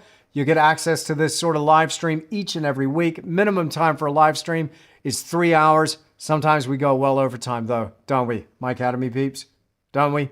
We do. And we're also uploading fresh new content each and every week. And what we're starting to do now is like lock into individual aspects of landscape painting. We also have portrait painting on there, still life painting. But what I'm starting to do is just focus on one thing, break that down in a systematic, methodic way to give you those building block techniques so that you can unlock that vision that you've got for the things that you really want to paint. So yeah, sure, you can paint along with some of the demonstrations and do what I'm doing, absolutely. But really what I hope to do is give you the tools, put those in your hands so you can get painting right away. You can act right away. So anyway, thank you so much. I thank you for checking that out. I also thank you for subscribing to this YouTube channel. Hit that bell notification icon so you're notified when I upload more videos. We got new videos coming to you every single week. We're about to upload our gum tree demonstration. That's coming your way today, so stay tuned for that. I will see you again in the studio, on my Academy peeps, bright and sparky tomorrow morning.